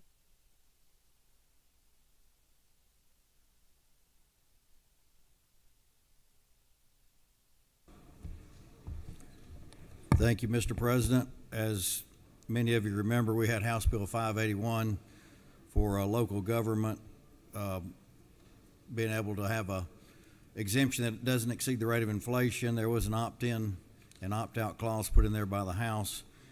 So there were several bills from the House to try to clean up some of the language, some of the unintended things from the initial bill, and we combined them all into one bill here. So House Bill 370 was wanting language that said if there is no need to opt out, if you've got already a base or a freeze or some sort of a exemption in your county or city or schools, that you didn't have to go through the opt-in, opt-out procedures in the future. That's in the bill. The original bill didn't have the 5-acre limit on a homestead, which we've done on everything historically in Georgia, and that was left out, so that's been put in there. That's line 61. We had something in there, line 72, for surviving spouses, because sometimes someone would die in the middle of the year, and it's already too late to ask for the homestead exemption, which is April 1st, and so this means that the surviving spouse automatically gets it in that case. We've given some more opt-in opportunities. There wasn't an opportunity to opt back in. We're letting that be done on an annual basis as of March 1st. If people want to opt back in, and this year we're extending it to April 30th for those that may want to, and there's some reasons they might want to. And then we have that they will revisit that decision if they don't have anything in place in 2027 as well. There is some language put in there for school construction that says the school construction would be tax exempt, but only for school systems that have opted in, and that's the House thought maybe that was a little bit of a carrot. We also had to fix something for DeKalb. We tried to take care of all the special taxes last year. We missed the DeKalb MARTA tax and didn't want that to interfere with their ability to have a floss, so there's some language in there for that. And then we had a situation where there was a county that had a very small city that was in 2 counties that was the only thing that did not opt in. And so this says if 95% of the county opts in, that it's okay. And those were the main fixes in here. I think the House is wanting to move on this pretty quickly, so I'll be trying to immediately transmit this if the Senate's favorable on this bill. I'll entertain any questions. Thank you, Senator. Good job. No questions. Does any other senator wish to speak for or against this measure? House Bill 92. The chair hears none, and the objection to the previous question being ordered. The chair hears none. Is there a previous question? Excuse me. The question is on the adoption of the committee substitute. Is there objection to the adoption of the committee substitute? Hearing none, the committee substitute is adopted. Is there objection to the agreeing to the report of the committee which is favorable to the passage of the bill? And the chair hears none. The report of the committee is agreed to. Is there objection to the main question being ordered? The chair hears none, and the main question is ordered. The question is now on the passage of the bill by substitute. All those in favor of the bill vote yea. Those opposed will vote nay. Mr. Secretary, please unlock the machine.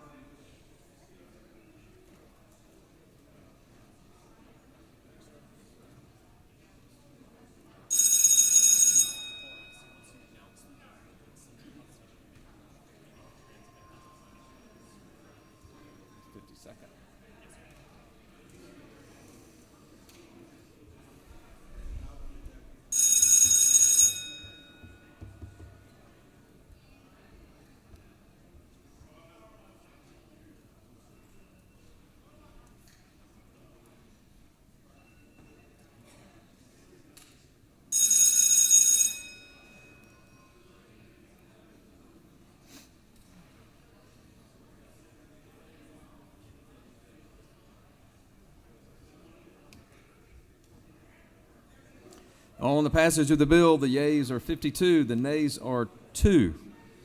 This bill, having received the requisite constitutional majority, is therefore passed. Chair recognizes the senator from the 52nd. Mr. President, I would ask for unanimous consent that the Senate immediately transmit House Bill 92 to the House. The senator has requested for unanimous consent to immediately transmit HB 92 to the House. Is there objection? Chair hears none. The motion is granted. Moving on down, Mr. Secretary, please read the caption for House Bill 143. House Bill 143 by Representative Dickey, the 134th, and others. Bill Sweeney Town and Act to amend Chapter 5 of Title 12 of the Official Code of Georgia annotated related to water resources, such provides revisions regarding water measuring devices for farm use of surface and groundwater, to provide for related matters, to repeal conflicting laws, and for other purposes. Mr. President, the Senate Committee on Natural Resources and the Environment recommends that this bill do pass. Respectfully submitted, Senator Anderson, Chairman. That completes the order, Mr. President.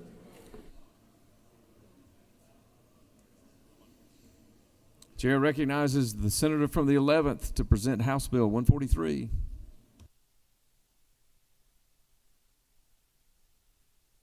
Bring before you House Bill 143. This is dealing with our ag water metering program.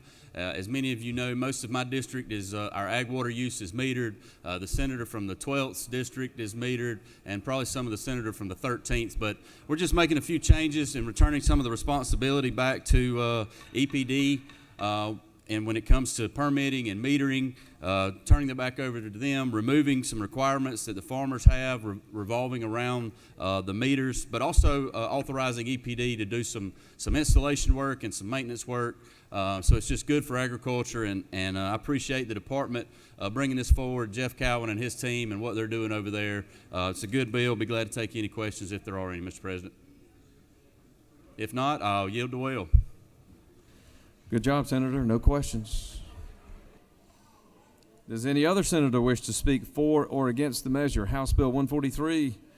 The chair hears none. Is there objection to the previous question being ordered? The chair hears none. Is there objection to the agreeing of the report of the committee which is favorable to the passage of the bill? The chair hears none, and the report of the committee is agreed to. Is there objection to the main question being ordered? The chair hears none, and the main question is ordered. The question is on now the passage of the bill. All those in favor will vote yea, and those opposed will vote nay. Mr. Secretary, please unlock the machine. Yes, sir.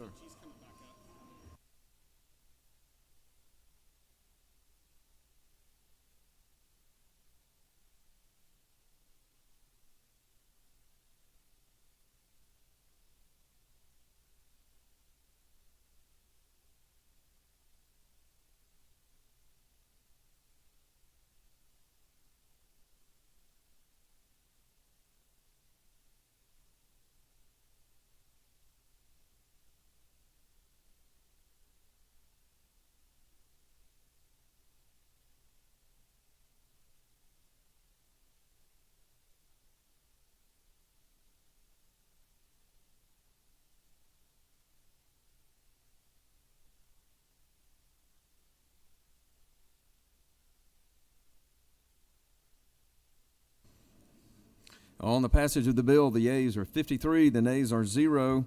This bill, having received the requisite constitutional majority, is therefore passed. All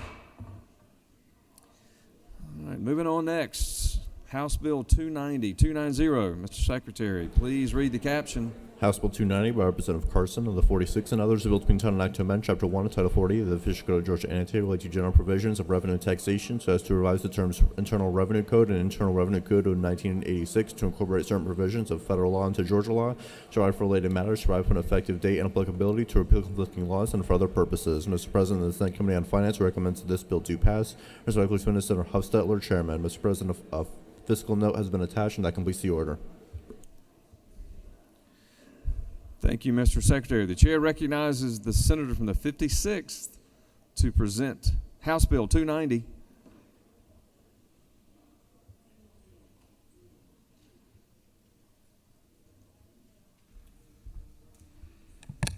Thank you, Mr. President. I'm proud to bring you House Bill 290 today, which you will know commonly is our annual IRS cleanup and date adjustment bill. Each year, we work with the Georgia Department of Revenue as well as the IRS to make sure that the tax codes match up. You'll notice on this bill, beginning in lines 12, we're simply moving the year from 2023 to 2024, and then 2 lines below, from 2024 to 2025. The existing language cites all the different IRS codes that are there.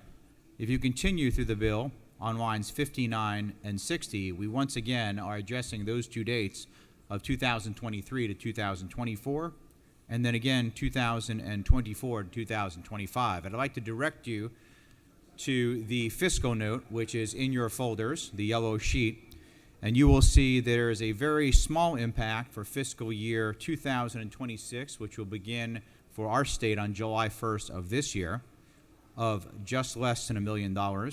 And then goes down in 2027 and 28 to being even in 2029 and 2030. This bill is very important because without it, it is going to put all of our constituents' taxes in a challenging problem with your CPAs, or if you're doing that online, to make sure they can map up to the code and get it done. With tax day looming, and all of us who are doing a great job here in Georgia for lowering the income tax rate. Kudos to Governor Kemp, our Lieutenant Governor, Speaker, and all the members of this body for the great work we have been doing to lower the tax burden on hardworking Georgian families. And we will continue to do such because we believe that our constituents are the best use of their dollars, not the government. So with that, Mr. President, I will be glad to yield for any questions senators may have. Thank you, Senator. The chair recognizes the senator from the 50th. Thank you, Mr. President. Does the senator yield? Certainly, for the floor leader.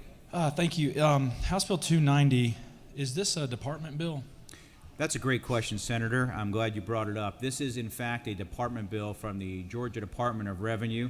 Their teams met with the Finance Committee, the chairman from the Finance, thoroughly vetted this bill in committee with the House sponsor, and I was glad to then continue to carry that through the Senate for them. So thank you for that. And I've gotten a few calls on this, and you touched on this a little bit, but the date changes where, I guess on line 12, you're going from 2023 to 2024. On line 14, you're going 2024 to 2025. And then it looks like 2 more times on line 54 and 59. This will actually benefit and will help the taxpayers in Georgia. It cleans it up a little bit and will also help CPAs across the state of Georgia as well, will it not? That is exactly right. I know that many of the folks are on a tight deadline to try and get their taxes done. This will also help out for all those people that might be using a TurboTax or other tool. And then even for some members of my family, they're still doing it the old-fashioned way by hand, but they need this. It's critical in order to get that done. I know a lot of families are waiting on a tax refund sometimes that they might be using to help their family or maybe planning that vacation. It also helps our businesses, which is something we probably haven't talked about enough, how critical it is for especially our small businesses here in Georgia. Does the senator yield? Please. That's one thing that I was going to ask is this bill will not only impact individual filers, but also businesses and corporations as well, will it not? Yeah, that is exactly correct. And I know many of us are small business owners, so this applies to us, also our employees, to make sure we can follow through with that promise and process to get everything done in a timely manner. And I know our businesses are critically keen on these because they also, in some cases, have to pay quarterly taxes on top of their normal business process. And this allows them, working with the Department of Revenue, to do everything they need to make sure they're achieving the rules set forth in the law. Thank you very much. Thank you. Great questions. Senator, do you have no other questions? Thank you, Mr. President. Senators, I'd ask for your favorable consideration. The senator has yielded the well. The chair recognizes the senator from the 14th to speak to the measure.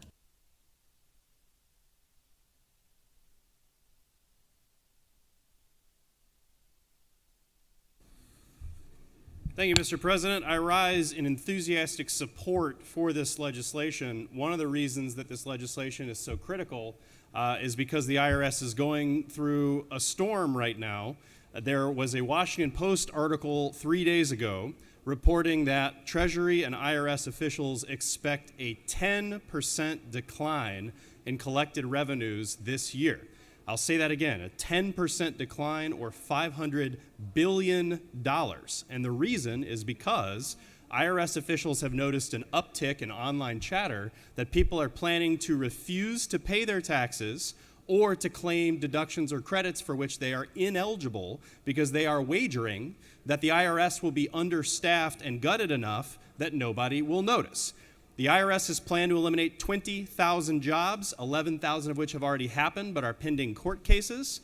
So it may not be unreasonable for taxpayers to assume that the IRS may not be capable of enforcing the law if they choose to willfully buck their obligation to pay.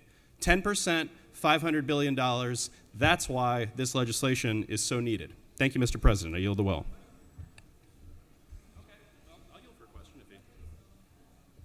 I'll yield for a question if You do Senator have wants. one question. Senator from the 56th. Thank you, Mr. President. Does the senator yield? I yield to my friend from the 56th. I appreciate your enthusiasm for this bill. You cited a report, which I believe was actually just a news article from the Washington Post. Is that not true? Correct. It was a Washington Post reporting, which I will give it to you. The Treasury officials who were asked about it called it sensational and baseless. So I suppose there's a dispute of fact. Isn't it true that the prior administration sought to hire 80,000 new IRS agents, some to fill up a huge football stadium worth of new IRS agents? I'm glad you asked about that. It is true that the previous administration wanted to staff up the IRS. This was mostly to staff investigations of high net worth or corporate taxes. Those investigations, it goes without saying, have all but been abandoned under the current administration. And of course, that is some of the most efficient investigations the IRS is capable of doing, because if you investigate a single taxpayer who's bucking a several $million-dollar obligation, obviously that saves a lot of time instead of chasing after middle-class families for the same amount. So most of those employees were meant to go after the big fish, but those investigations are no longer possible. Will you further yield, Senator? I will further yield. Senator, if the prior administration hired 80,000 new people, And the current one is being efficient by only eliminating a quarter of those, which means almost 60,000 people are still there. Wouldn't you just call that good, efficient government? Well, part of the problem is the uptick in the online chatter, as I cited, about people who are planning not to honor their obligations. So much of this is not just about actual staffing levels, it's also about the haphazard way in which people are being departed from the IRS without sort of a reasonable connection to their job duties. And on top of that, the culture that is created in the American public when people believe that they will not have to pay their taxes. So you've got kind of a double-edged problem here where there's a culture of noncompliance that's being created by the gutting of the IRS and the haphazard way in which people are fired irrespective of the actual staffing numbers. Final question, Senator. Sure. Isn't it true, though, we're citing a news article from a biased publication, and based on all of this, we're basing it on online social media chatter? Isn't that true? Senator, this is the IRS and Treasury's estimations as per the paper. Now, as to the paper's credibility, the only comment I'll make on that is that Jeff Bezos has seemed pretty friendly to the Trump administration in recent months. If there are no other questions, Mr. President, I will yield the well. You have no further questions, Senator. Does any other senator wish to speak for or against the measure? Chair hears none. Is there objections for the previous question being ordered? Chair hears none. The previous question is ordered. Senator from the 56, would you like to close debate? Senator from the 56, would you like to close debate? You're good? All right. Is there objection to agreeing to the report of committee which is favorable to the passage of the bill? Chair hears none. The report of the committee is agreed to. Is there objection to the main question being ordered? Chair hears none. The main question is ordered. Questions on the passage of the bill. All those in favor will vote yea. All opposed, nay. Secretary, unlock the machine.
On the passage of the bill, the yeas are 54 and the nays are 0. This bill, having received the requisite constitutional majority, is therefore passed.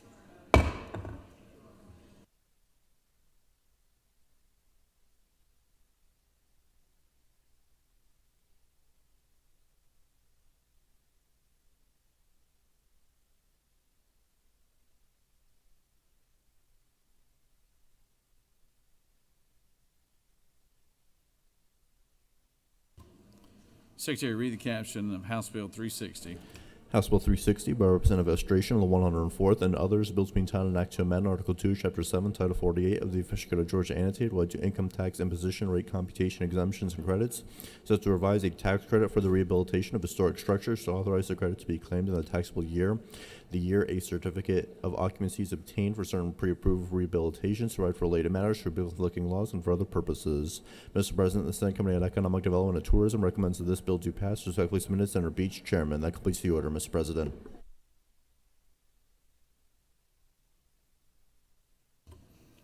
Senator from the 45th, you wish to? Thank you, Mr. make a President. Mr. President, I move that the Senate table HB 360. Senator from the 45th has moved that we table HB 360. Is there objection? Without objection, it is tabled.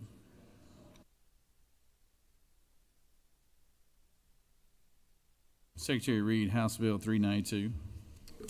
House Bill 392 by Representative Martin of the 49th and others, bill to be entitled an act to amend Chapter 5B of Title 15 of the Official Code of Georgia Annotated OIG Tax Court so as to revise the dates for certain events regarding Georgia Tax Court, to provide new dates for the beginning of the term and duties of the Chief Court Judge, to provide for dates at the beginning date for accepting cases by the court, to provide for the transfer and disposition of certain cases pending before the Georgia Tax Tribunal, to provide for related matters, to repeal conflicting laws, and for other purposes. Mr. President, the Senate Committee on Judiciary recommends that this bill do pass. Respectfully submitted, Senator Strickland, Chairman. That completes the order, Mr. President.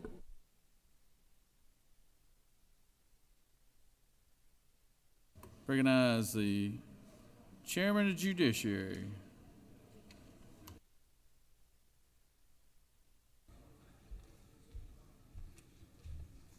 Thank you, Mr. President. Members of the Senate, House Bill 392 is just a little cleanup bill that changes some dates to make sure that we have the right timing we need for the transition for our new tax court that the voters approved last year. So this is just some changes to enabling legislation from last year to help us with getting the new judge online and appointed, and also to help with the moving of existing cases from our current tax court to the new tax court. Happy to answer any questions. You do have one question, Senator. Recognize Senator from the 19th.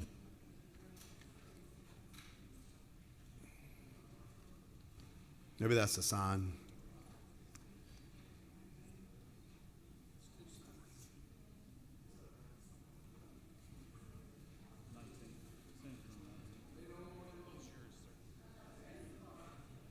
You want to try again? You want to say it real loud and I'll repeat it for everybody to hear? You want to ask me offline? You're sitting next to me. We could have talked about this before I came up here today. Yeah. Anything else you want to say?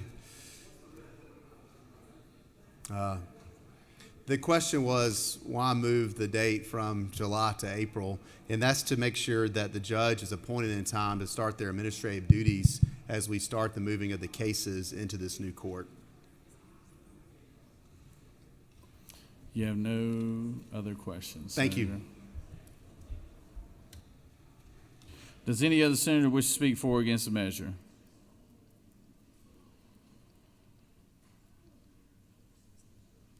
Chair hears none. Is there objection to the previous question being ordered? Chair hears none. The previous question is ordered. Is there objection to agreeing to the report of committee which is favorable to the passage of the bill? Chair hears none. The report of committee is agreed to. Is there objection to the main question being ordered? Chair hears none. The main question is ordered. Questions on the passage of the bill. All those in favor of the bill will vote yea. All opposed, nay. Secretary, unlock the machine.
On the passage of the bill, the yeas are 54 and the nays are 0. This bill, having received the requisite constitutional majority, is therefore passed.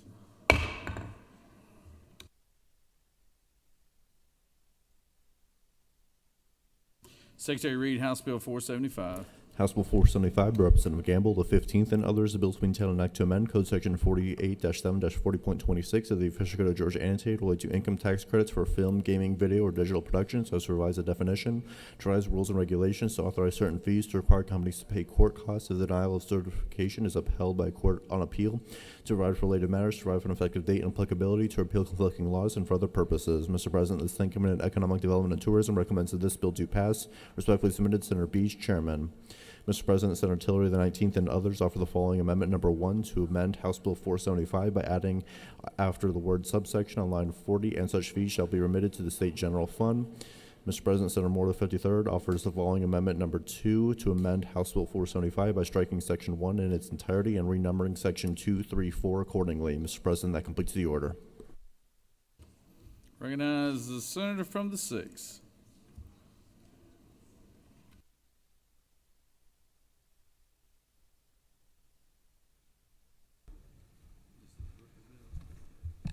Thank you, Mr. President. I bring to you, colleagues, HB 475. It's a department bill from the Department of Economic Development, simply cleaning up the film tax credits, making it clear that that social media platforms and little videos that are shot online are not eligible for the tax credit.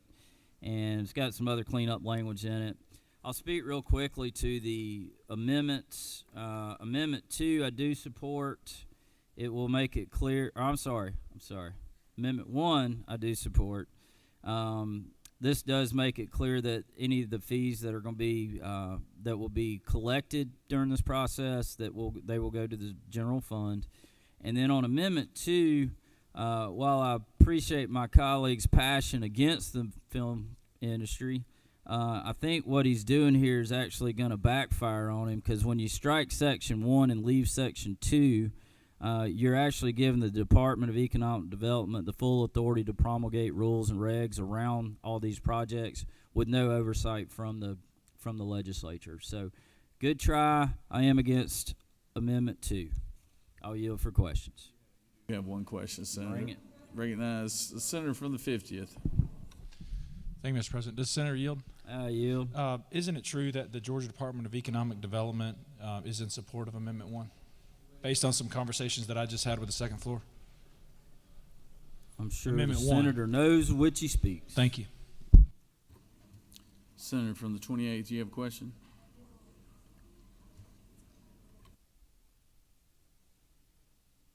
Will the senator yield? I will yield to my good friend from my old district. Thank you very much. Well, as an advocate for the film industry, not just for the big companies, but also for independent, who have been helping to bring a lot of revenue to the state of Georgia, not just in a cameraman, or actor, or writer, but in dry cleaning, in transportation, and renting cars, and renting buildings, et cetera, et cetera.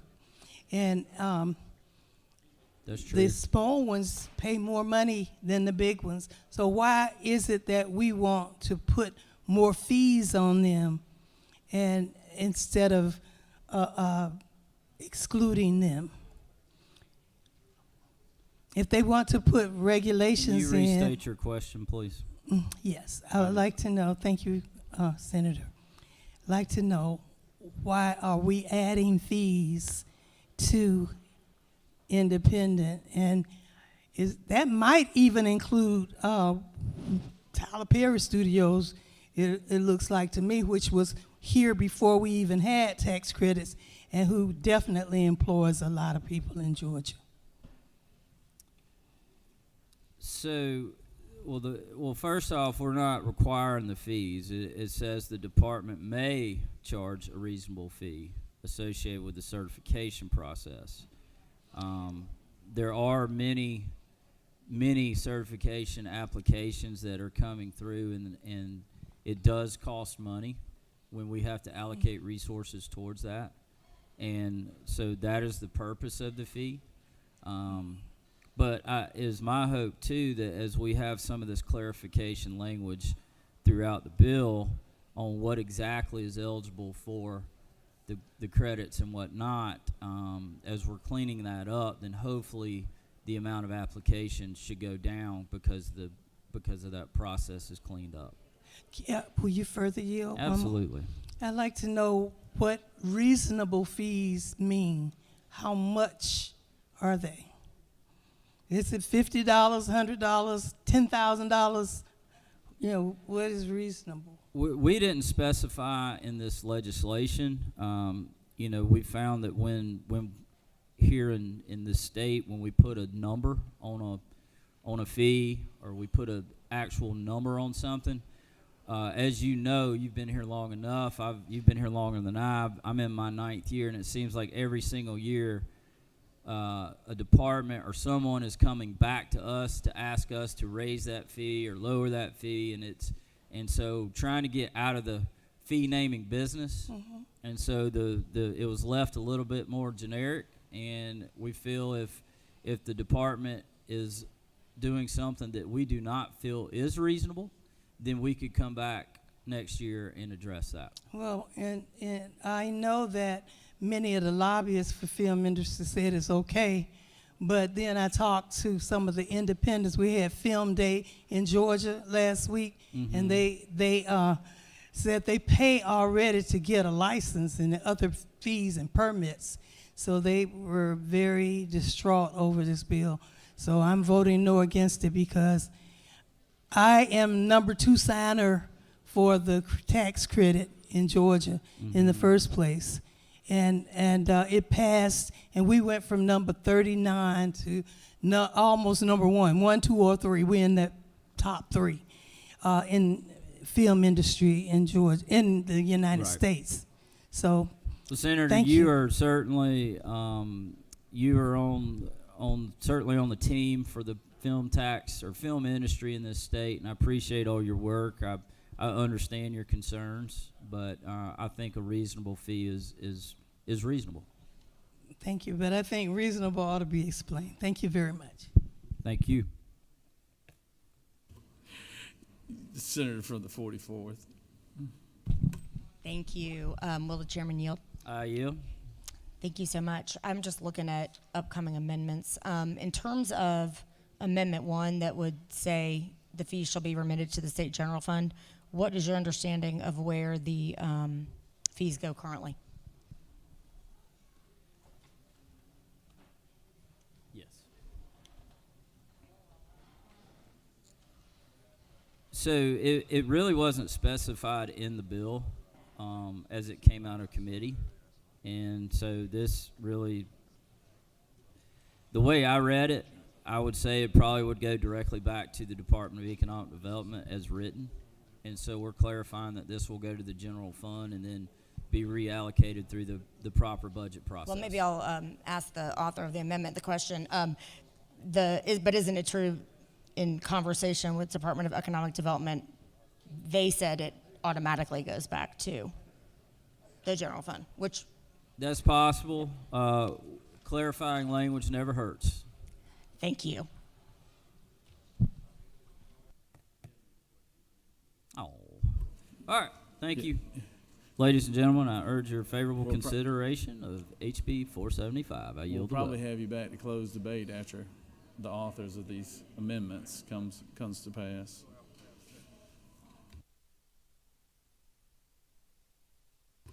Senator from the 19th, would you like to come speak to your amendment? You figure everybody's got it, huh? Senator from the 53rd, like to speak to your amendment.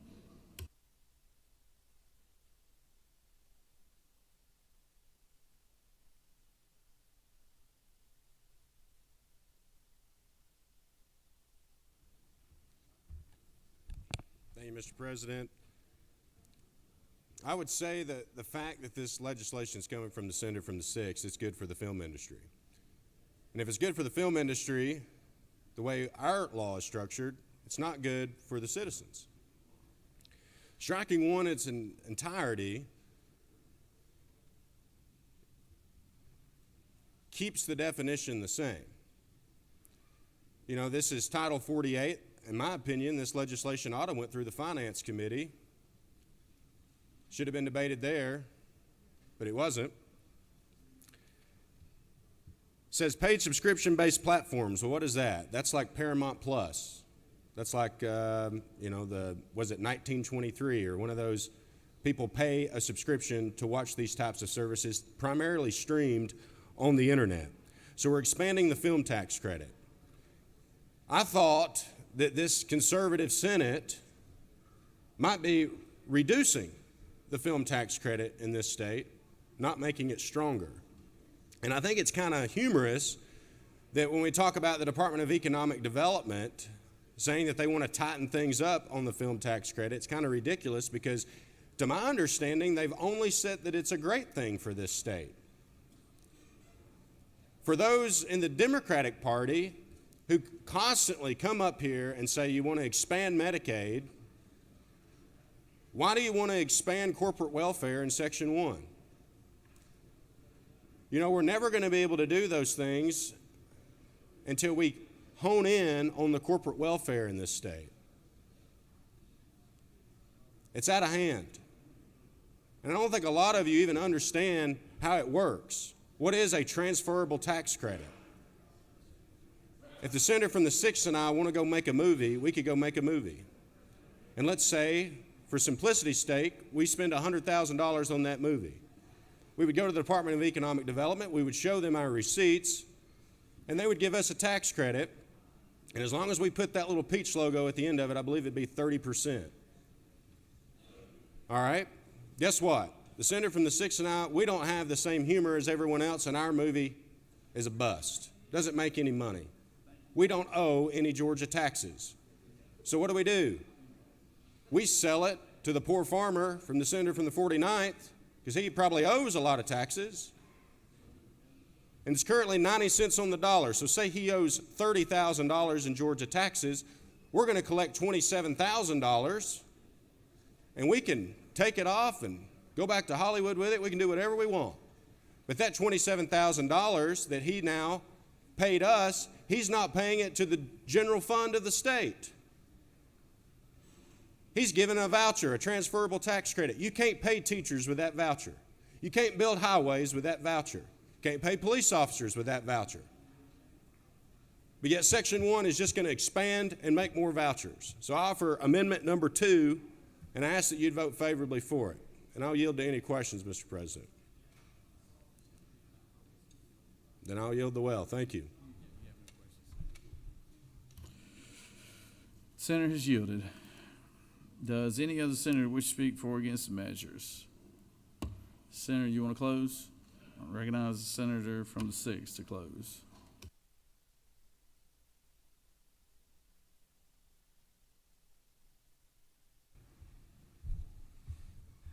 Ladies and gentlemen, my friend and colleague from the 53rd calls it corporate welfare. I look around my district, I call it jobs. I see plumbers that were making $40,000 a year now making over $200,000 a year.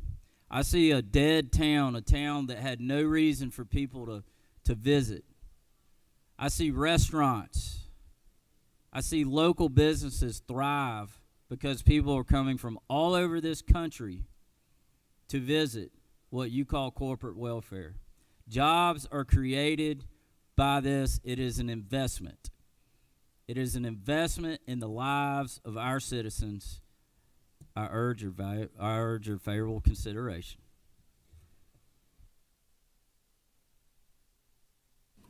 Senator has closed debate. Okay, we're going to take up the amendments. Amendment number 1, authored by the senator from the 19th. Amendment number 1. Is there objection to amendment number 1? Without objection, amendment number 1 is added. Amendment number 2, authored by the senator from the 53rd. Is there objection to amendment number 2? There is objection from the author of the bill. All right, all those in favor of amendment number 2 will vote yea. All opposed, nay. Secretary, unlock the machine.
On the adoption of amendment number 2, the yeas are 3 and the nays are 49, and this amendment has failed. All right, moving on to, is there objection to agreeing to the report of the committee which is favorable to the passage of the bill? Chair hears none. The report of the committee is agreed to. Is there objection to the main question being ordered? Chair hears none. The main question is ordered. Questions on the passage of the bill. All those in favor vote yea. Opposed, nay. Secretary, unlock the machine.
On the passage of the bill, the yeas are 49 and the nays are 3. This bill having received the requisite constitutional majority is therefore passed as amended. Secretary read SR 310. Senate Resolution 310 by Senator Kirkpatrick of the 32nd and others, a resolution creating the Senate Study Committee on Additional Services and Resources for Transition-Age Youth and Foster Care and for other purposes. Mr. President, the Senate Committee on Children and Families recommends that this resolution do pass. Respectfully submitted, Senator Kirkpatrick, Chairman. That completes the order, Mr. President.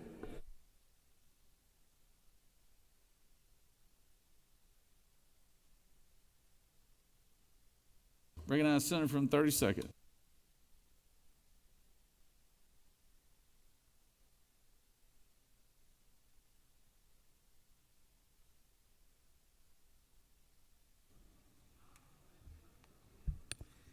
Thank you, Mr. President.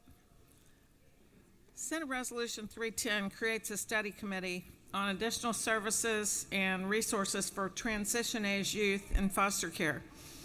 All children need a loving family to support their lifelong growth. The desired outcome of permanency for kids in state custody comes in one of 3 ways: reunification, adoption, or guardianship. For youth aging out, emancipation is the outcome, which means exiting the system without a permanent family. About 19,000 young people age out of the U.S. foster care system each year, and there are lifelong consequences that can occur, including housing instability, joblessness, involvement with the legal system, academic difficulties, early parenthood, and substance use. All these outcomes are harmful not only to the youth, but to the entire state. Although we've made some steps to address this issue in our state by extending the age to 21 for some of the programs, there's much more that can be done. The purpose of this committee is to identify existing resources, including gaps in our programs, and to identify possible solutions to improving outcomes for this vulnerable population. I appreciate the support of the President of the Senate for this study committee and his overall support for the important work of the Children and Families Committee. And with that, I'll yield for questions. Thank you. I yield. Does any other senator wish to speak for or against the measure? Chair hears none. Is there objection to the previous question being ordered? Chair hears none. The previous question is ordered. Is there objection to agreeing to the report of the committee, which is favorable to the passage of the bill?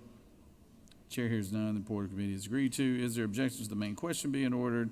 Chair hears none. The main question is ordered. This question is on the adoption of the resolution. All those in favor of the resolution vote yea. Opposed, nay. Secretary, unlock the machine.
On the adoption of the resolution, the yeas are 54, the nays are 0. This resolution having received the requisite constitutional majority is therefore adopted. Secretary Reed, House Bill 340. House Bill 340 by Representative Hilton, the 48th, and others, a bill to be entitled an act to amend Chapter 2, Title 20 of the Official Code of Georgia annotated relating to elementary and secondary education so as to enact the Distraction-Free Education Act, to require local school systems and public schools to enact policies and procedures for use of personal electronic devices at school and school-sponsored events by students in kindergarten through 8th grade, to provide for permissible student use of personal electronic devices, to authorize the Department of Education to provide guidance and technical assistance, to provide certain waivers, to provide for definitions, to provide for related matters, to repeal conflicting laws, and for other purposes. Mr. President, the Senate Committee on Children and Family recommends that this bill do pass. Respectfully submitted, Senator Kirkpatrick, Chairman. Mr. President, minority report to House Bill 340 has been attached, and that completes the order.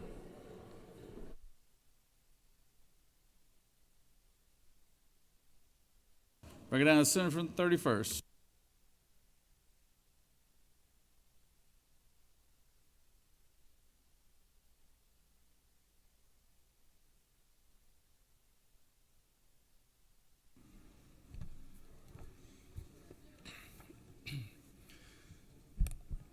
Good morning, everyone. Thank you, Mr. President. I'm honored to present House Bill 340 today, the Distraction-Free Education Act. First and foremost, I want to thank the bipartisan collection of legislators throughout this building who have come out in support of this bill. I want to thank the Lieutenant Governor for the discussion and thoughtfulness over the last several months on this topic.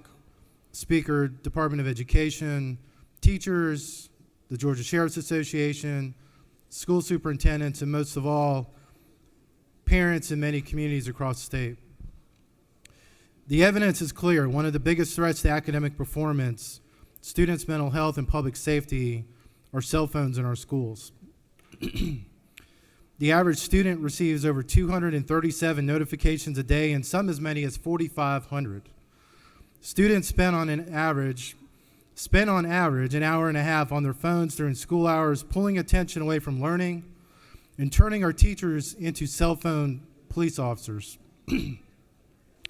Research shows it takes over 23 minutes to regain focus after a distraction, meaning many students never fully get engaged in their education. Our teachers are seeing the impact firsthand. Over 85% of high school teachers and 68% of middle school teachers report that cell phones are a major problem in their classrooms. Educators overwhelmingly support cell phone-free classrooms, with 90% saying phones are a major distraction. The data backs it up. Schools that have implemented bell-to-bell cell phone bans have seen fewer disruptions, higher grades, and a decrease in disciplinary incidents. Beginning with the 2026-2027 school year, public schools, grade K through 8, shall be cell phone free from bell to bell from the beginning of the day to the end of the day. Beyond that, we will allow school systems to design a program that works for them. And again, we will allow local school systems to design the best program that works for them. So each local community will have a say in what this should look like in only grades kindergarten through 8th grade.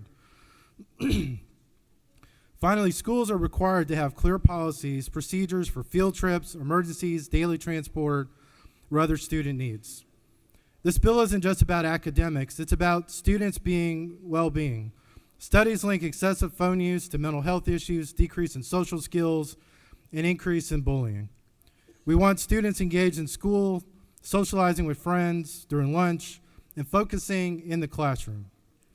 As the parent of 3 young children, and my wife is a school teacher, my first thought every day when dropping our kids off at school is that their safety and public safety is taken care of, and those experts that are on the front lines of public safety agree. Removing phones creates a safer school environment.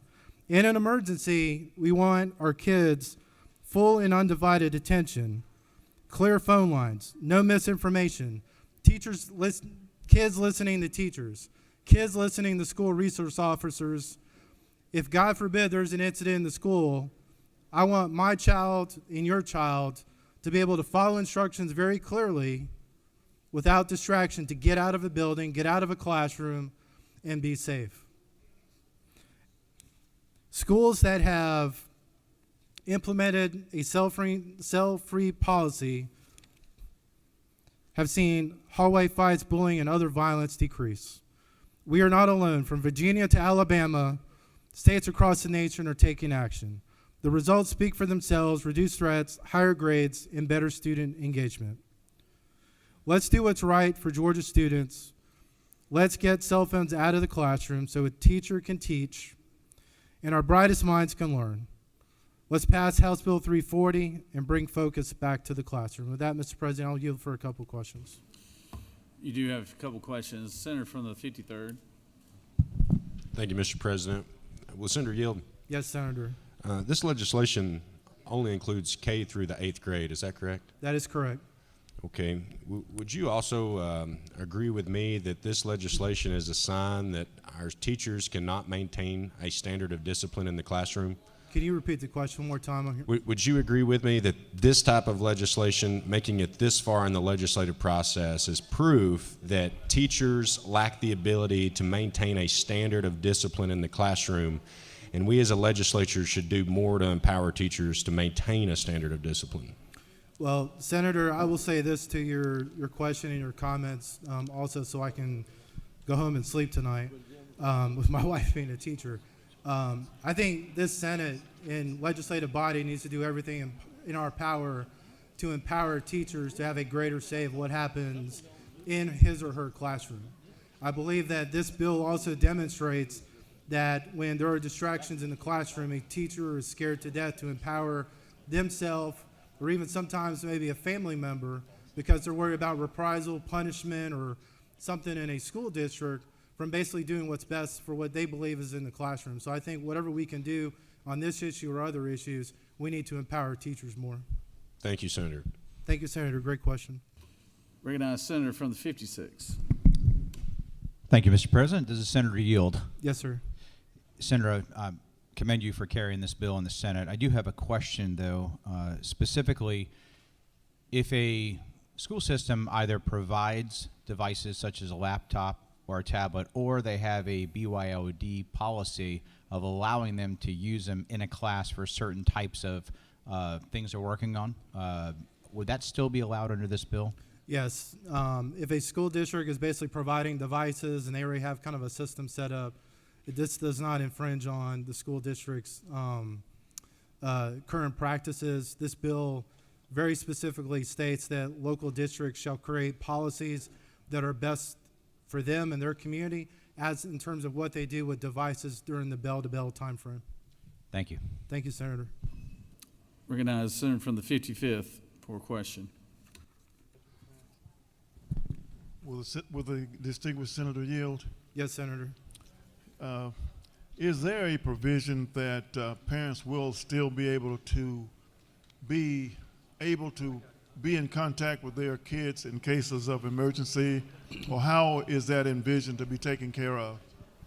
Yes, Senator, great question. So when it comes to in cases of emergency or checking on their kids, all of those types of instances would be covered in the policy that the local school district would basically design in terms of where and how that device is handled during the bell-to-bell time frame.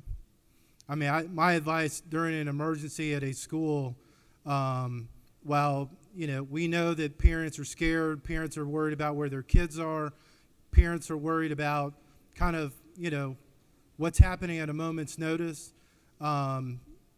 Trusting law enforcement, trusting the first responders, and following the instructions when emergency text messages, alerts, or other things are put out by an individual school or school district, I think are important. And this bill does not infringe on any of those communication methods that school districts use now or would develop or use in the future.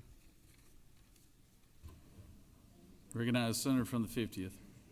Thank you, Mr. President. Does the senator yield? Yes, sir. Isn't it true that when I was in elementary school and middle school, I didn't have a cell phone with me that I brought to school every day? That is true, Senator. And isn't it true that if my mom or dad needed to get in touch with me, there's a landline that they can call at the school, and someone picks up the phone and they ask if they have a message, and if they had a message for me, they could leave it, and there's a loudspeaker in the school that can say, "Would this student please come up to the principal's office?" And they can relay that message, and that technology is still around today. That is correct. That technology is today. Back in the day, I had a beeper. I'm a little bit older than you, so that's how our parents would get in touch with us. But we would still have to go to the front office, and the front office would still have to call our parents to basically get in touch with us. And does the center further yield? If they would let us respond to that beeper. That's right. Does the center further Yes, yield? sir. Nothing in this bill prevents a teacher from having a cell phone in the school, does it? No, this is not about taking phones away. This is about putting phones away so they're not a distraction during the bell-to-bell time frame. And does the center further yield? Yes. Isn't it true that right now I have multiple children in elementary school, and that if I need to communicate with their teacher, there are apps such as Class Dojo that I can literally, while we're in this chamber, send a message to their teacher. So if there was any reason I needed to get in touch with my elementary school student, I could do that here without them having their own cell phone in class. Yeah, Senator, that's correct. Currently, whether it's through an app, through group text messaging, through email, and other direct classroom connection or communication methods between parent and the teacher do exist in hundreds of our schools today in Georgia. Thank you. Thank you, Senator. Great questions. Recognize the senator from the 27th. Recognize the senator from the 27th for a question. You waving? Yes. Recognize the senator from the 2nd for a question. Thank you, Mr. President. Senator, do you yield? Yes, sir. Senator, is it not true that I was raised by my grandmother? Is that not true? That's correct. And Senator, is it not further true that one of the first things that my grandmother taught me was to remember our house telephone number, which was 912-238-3354. Is that not true? That's correct. And Senator, is it not further true that I probably got in a little trouble for talking too much in class? And can see that. the teacher's recourse would be to call my grandmother on the house phone because my grandmother didn't have a landline. And she was always able to reach my grandmother at home and never needed to reach me at school. And Senator, is it not further true that when my grandmother called the school to give me a message, would it not be a Southern saying that my grandmother would say,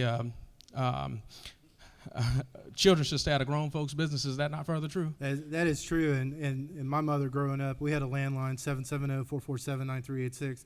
And that school would contact my mother and tell, how me and my brother were getting in trouble that day. And it never ended well, but they had a way to find us. Thank you, Senator. Thank you for the question. You have no more questions, no further questions. Thank you, Mr. President. I ask for a green vote on this to help our classrooms in kindergarten through 8th grade and to continue to raise fantastic kids in Georgia. Mr. President, I yield the will. All right, we have an amendment. Secretary, read the amendment. Mr. President, Senator Islam Marks of the 7th and others offer the following amendment. Number 1, to amend House Bill 340 by replacing lines 93 through 95 with the following. G, nothing in this code shall be construed or applied to 1, prohibit or limit a local school system or public school from providing school equipment, including but not limited to laptops and tablets for students' use for educational purposes and for other purposes. Mr. President, that completes the order. Recognize senator from the 7th. Speak to the amendment.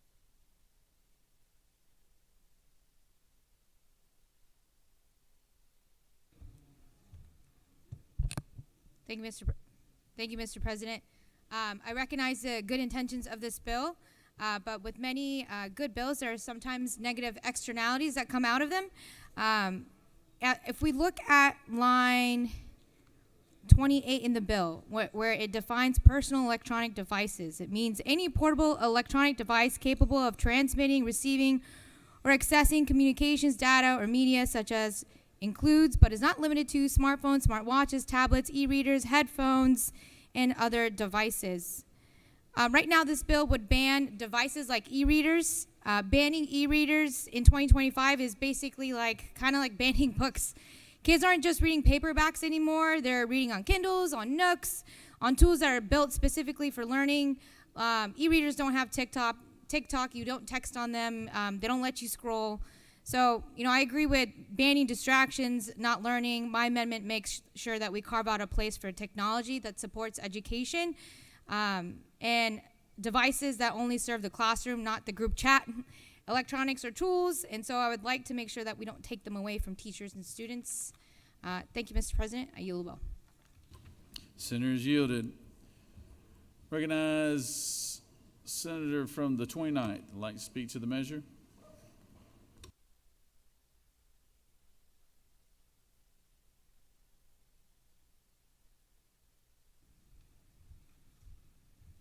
you, Mr. President, colleagues.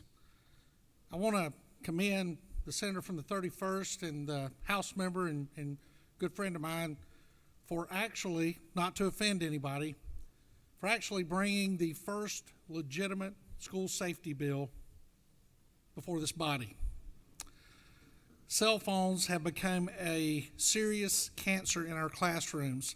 Just a few minutes ago, about an hour ago, I met my page today, a young lady named Stormy from Meriwether County, goes to a small private school there. They implemented this very policy last year at her school, and her school is kindergarten through 12th grade. And I asked her, I said, what did it do to you? And she said, it gave me back my focus. She said, kids are doing a lot better interacting with each other. They're not as distracted with each other. But from a public safety standpoint, I don't think anybody really appreciates the chaos around an incident that happens at a school when, if you're looking at a large school, you've got about 600 children texting 911 or calling their parents. You have about 1,200 parents calling 911 or calling the school during these incidents, and you have people texting rumors galore about where the bad guy is or where the storm hit. And you have first responders trying to get there, and they're being fed a lot of misinformation because it's coming from all different directions. And this is a huge first step in clearing up the communication lines. And as I was sitting at my desk, I was handed the Minority Report. And I have a saying sometimes I use, and I know my brain doesn't work like many people in this room, and I think that's to everybody in this room's advantage, probably except mine, because I think there are people in this room a whole lot smarter than I am and a whole lot more articulate than I am. But reading the Minority Report reminds me of what I say, where sometimes I believe this is the building that you bring a plastic plant to if you want it to die, because there's zero logic, zero oxygen, anything in this building at times. And in the Minority Report I read, it is the responsibility of teachers to maintain the attention of their students. Absolutely. So let's do what the senator from the 53rd said. Let's empower those teachers to run their classrooms again. Let's take the fear away from them of running their classrooms again. Let's take the fear away from them for sending an undisciplined student whose parents choose not to take care of that student to the office, and let that child be disciplined and removed from those children that want to learn in the classroom. It said, what if parents try to contact their students to make sure they are safe? Well, that is not the time for parents to reach out to their students to make sure they're safe. Students, every school in Georgia is required to have an emergency action plan. We mandated that, and it's on file at GMA, and they are required to follow that plan. And part of that plan is not to have Randy Robertson call Winbrook School and ask if Andy Robertson is safe. My problem is to sit down, be a responsible parent, and trust the school to follow their emergency action plan. Their calls will go unanswered because their children's phones will be locked away. Yes. And what if a student needs to film an incident that isn't caught on school security camera? I can't even speak to that. We should teach students to catch the proverbial fish for themselves. Amen. We should teach children to be responsible. And to teach them to be responsible, they need to understand that they go to class, they sit in their desk, they follow the instructions of their teachers. If there's an emergency, they follow the instructions of their teachers. If it's a weather emergency, they follow the instructions of their teachers and the drills they've been given. If it's a much more dangerous situation than that, they follow the instructions of their teachers. We keep communication lines safe and clear. I cannot thank the senator from the 31st enough. I cannot thank the House sponsor enough for doing this. I know my brother from the 30th understands exactly the passion we have when we have to respond to something that involves children, whether it's an active shooter, whether it's a tornado, or any other thing. But we need to go there with the confidence to know what we're going into and it cannot be a hurricane created by thousands of phone calls going in and out of 911 and to the phones of everybody in the community. Thank you all, Mr. President. I yield the well. Senator's yielded. Recognize Senator from 38 to speak to the measure.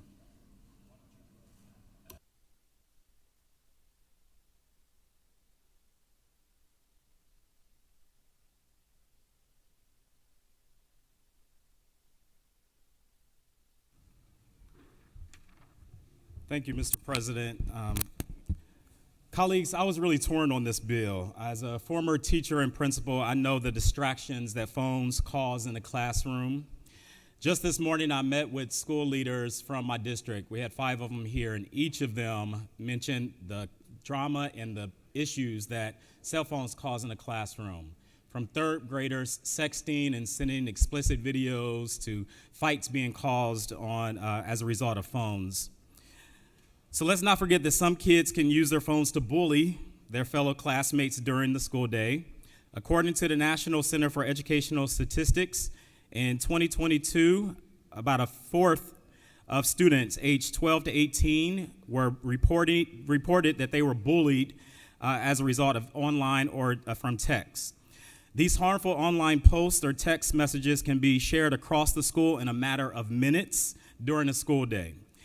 We have to make sure we protect our kids from facing this kind of bullying or harassment so all of our kids can get a good education. However, I can't help but shake the what if. What if that phone could save lives in an active shooter situation? These are true concerns as a parent that all of us will typically think about. What if that phone is the last opportunity for my child to communicate with me? We've already seen this happen, not just here in Georgia, but across the country. Time and time again, when a crazed gunman decided to take the lives of our children while they sat in their desks. It was a cause of students that got emergency services there. It was their text to their parents letting them know they were alive that gave every parent a glimmer of hope. While I support this bill, I actually think it should go up to 12th grade. I beg my colleagues, for the sake of our children and educators, to do something about guns. Do something so that we no longer put ourselves in this position where we make sound policy decisions but neglect what our students are really asking for, to be safe in their classrooms. And with that, Mr. President, I yield the well. Recognize Senator from the 35th. Speak to the measure.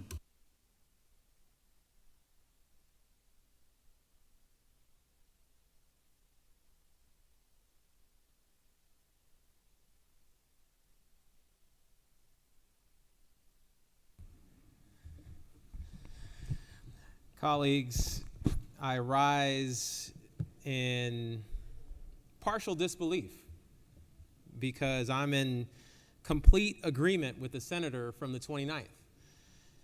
This is indeed, in my opinion, and apparently in his opinion, the first and only school safety bill, true school safety bill that we've heard so far this year. I also rise today in strong support of the distraction-free education bill, which takes a critical step towards fostering a better learning environment for our students by banning cell phones from K through 8th grade. This is a common sense measure to reduce distractions, support mental health, and ensure that our classrooms truly remain a place that is focused on learning. But let's be honest, the challenge does not end in 8th grade. High schools across our state are grappling with the same issues. Study after study has shown the detrimental effects of excessive screen time, particularly on teenagers. And we have some teenagers here in this chamber right now. We can no longer ignore the impact of declining academic performance and increased anxiety and depression. We know that phones are more than just communication tools. They are constant sources of distraction, and teachers are competing with TikTok, YouTube, and Snapchat for students' attention.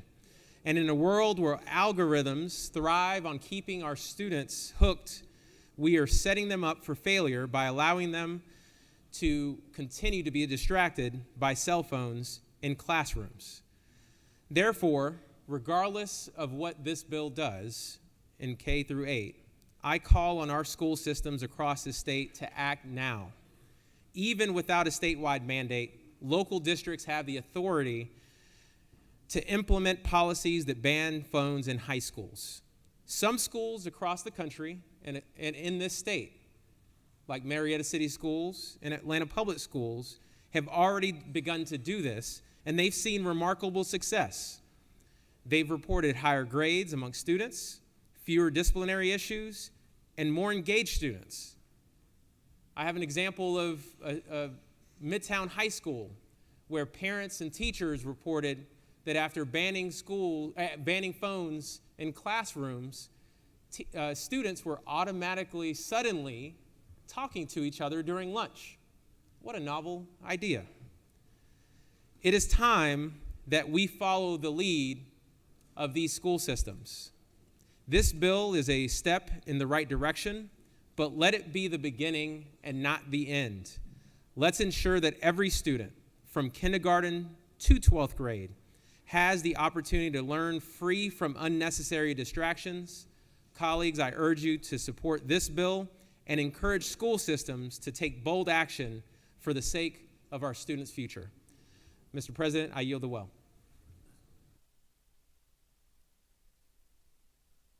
Recognize Senator from the 40th. Senator from the 40th.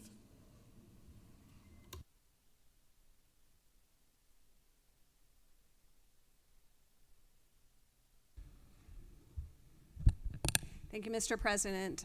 To my Senate colleagues, my kids were the very first generation who got those cell phones when they had kind of become ubiquitous. So they were the guinea pigs. It was 8 to 10 years ago. And I knew that they were a problem. And so my husband and I were very careful to make sure we set up rules in our household in regards to, checking your device in before you go to bed. And it did create struggles in our relationships with our kids because the pull of those phones is so strong. But we did our best to struggle through that and get those devices put away before bedtime.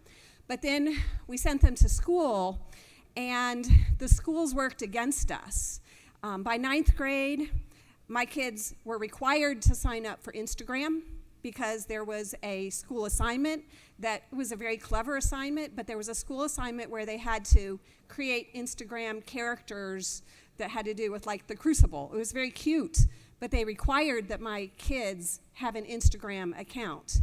They used apps on the phone to keep track of homework. So when we said to our kid at 11 p.m., it's time to turn your device in, they said, I can't give you my device because my homework is on the app and I haven't finished my homework.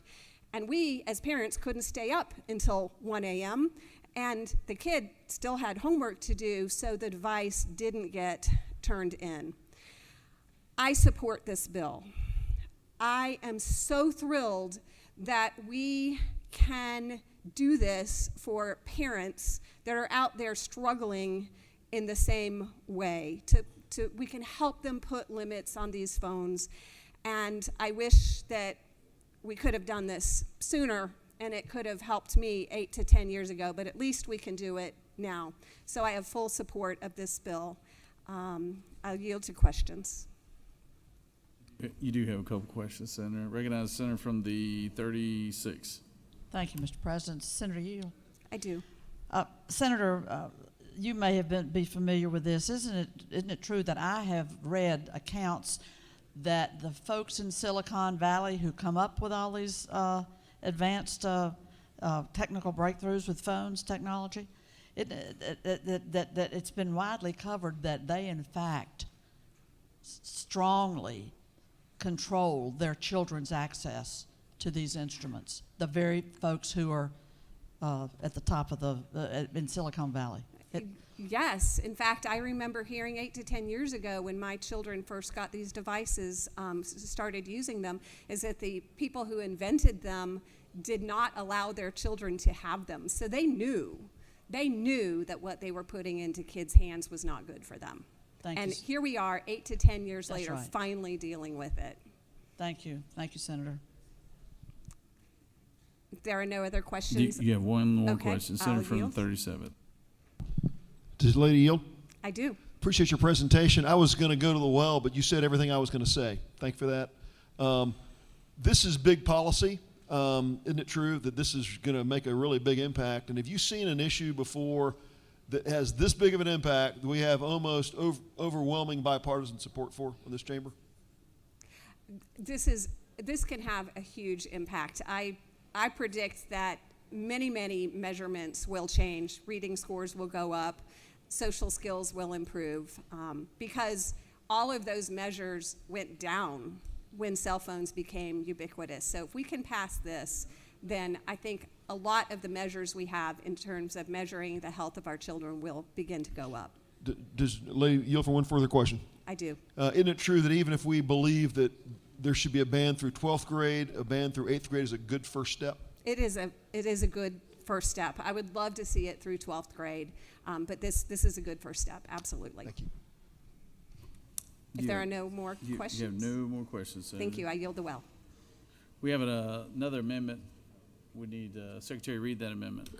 Mr. President, Senator Islam Parks to the 7th and others offer the following amendment 1A to amend Amendment 1 to House Bill 340 by striking exclusively on line 7 and striking lines 11 through 15 in their entirety. Mr. President, that completes the order.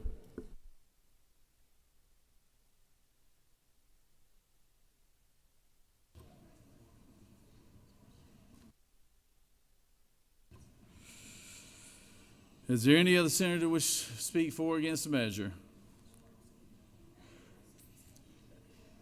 The chair hears none.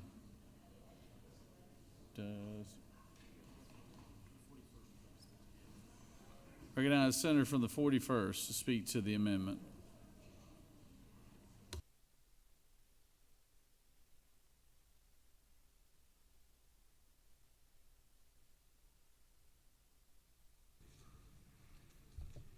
Thank you, Mr. President. I want to speak just very briefly to Amendment 1A. So what Amendment 1 is seeking to do is to try to provide some space to acknowledge that children do have access to devices like e-readers, things that allow and really enhance their educational experience. And so 1 is seeking to make those so that those can be used still in the classrooms. But the parameters around 1 were a little bit too tight, and so 1A seeks to make it just a little bit clear. It says if it's a school-provided device, of course, that will be allowed. And then the second one is you can have personal devices, but they have to be for exclusive educational use, and they have to be related to reading, studying, or educational activities. So we're just trying to make it clear while also trying to maintain the spirit of this idea of really keeping cell phones out of the classroom, which I will say I support the underlying bill 100%. I'm glad that we're taking this step. And I do want to make sure that our children have access to some of these personal technologies that do, in fact, help them enhance their reading, enhance their educational skills. With that, I will yield for questions for Amendment 1A. You have no questions, Senator. All right, thank you.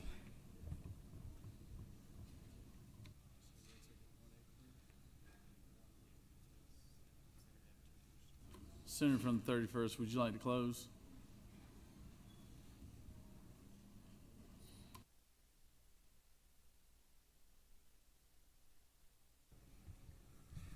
Thank you, Mr. President. Vote green, vote red on amendments. Thank you.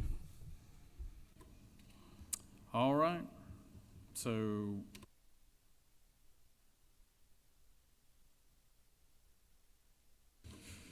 now we're going to take up the two amendments. One is authored by the senator from the 7th. One is 1A, and we'll start with 1A. Is there objection to Amendment 1A? There is objection. All right, all those in favor of the Amendment 1A will vote yea. All opposed, nay. Secretary, unlock the machine.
On the adoption of the Amendment 1A, the yeas are 23, the nays are 32, and the amendment has failed. All right, moving on to Amendment 1, authored by the senator from the 7th. Is there objection to Amendment 1? We do have objection. All those in favor of Amendment 1 will vote yea. All opposed, nay. Secretary, unlock the machine.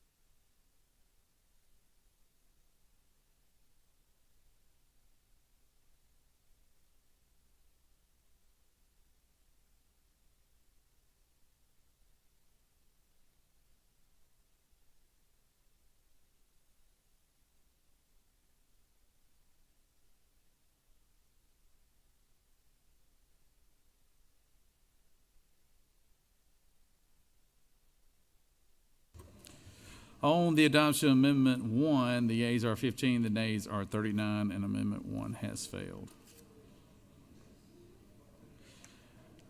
All right, now we'll move on to the underlining bill. Is there objection to agreeing to the report of the committee which is favorable to the passage of the bill?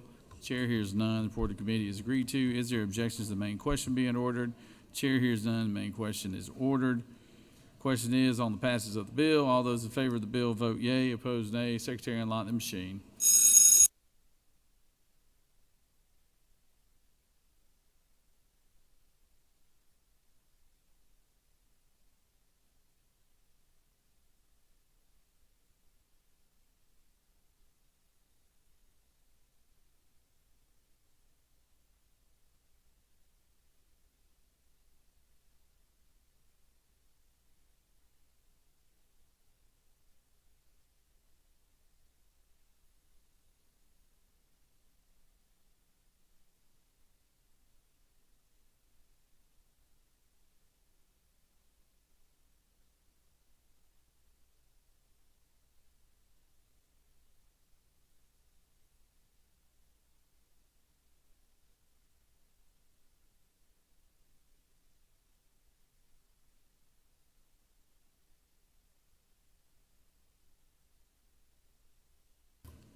On the passage of the bill, the yeas are 54, the nays are 2.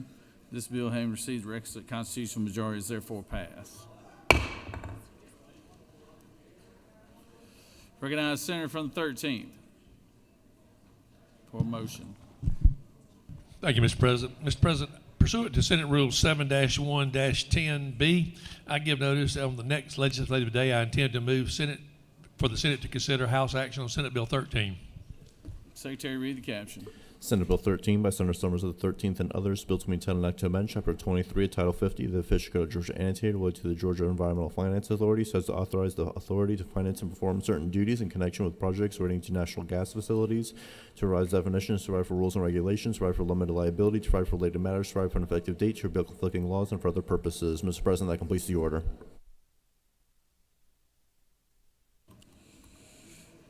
All right, recognize the majority leader for a motion. Mr. President, I move that the Senate stand adjourned pursuant to Senate Resolution 6 until 10 a.m. on Thursday, March 27th. Secretary, read the announcements. Mr. President, the Rules Committee will meet upon adjournment in room 450 in the Capitol. At 2 p.m., the Ethics Committee will meet in room 310 of the CLOB. At 3 p.m., the Education and Youth Committee will meet in room 450 in the Capitol. At 3 p.m., the Retirement Committee will meet in room 307 in the CLOB. At 4 p.m., the Insurance and Labor Committee will meet in Mes 1. At 4 p.m., the Higher Education Committee will meet in room 307 in the CLOB. And at 5 p.m., the Regulated Industries and Utilities Committee will meet in room 450 in the Capitol. Mr. President, that completes the order. All right, any other announcements? No other announcements. The majority leader has moved that we stand adjourned until 10 a.m. Thursday morning, March 27th. All those in favor of the motion signify by saying aye. All those opposed, no. The ayes clearly have it. We're adjourned.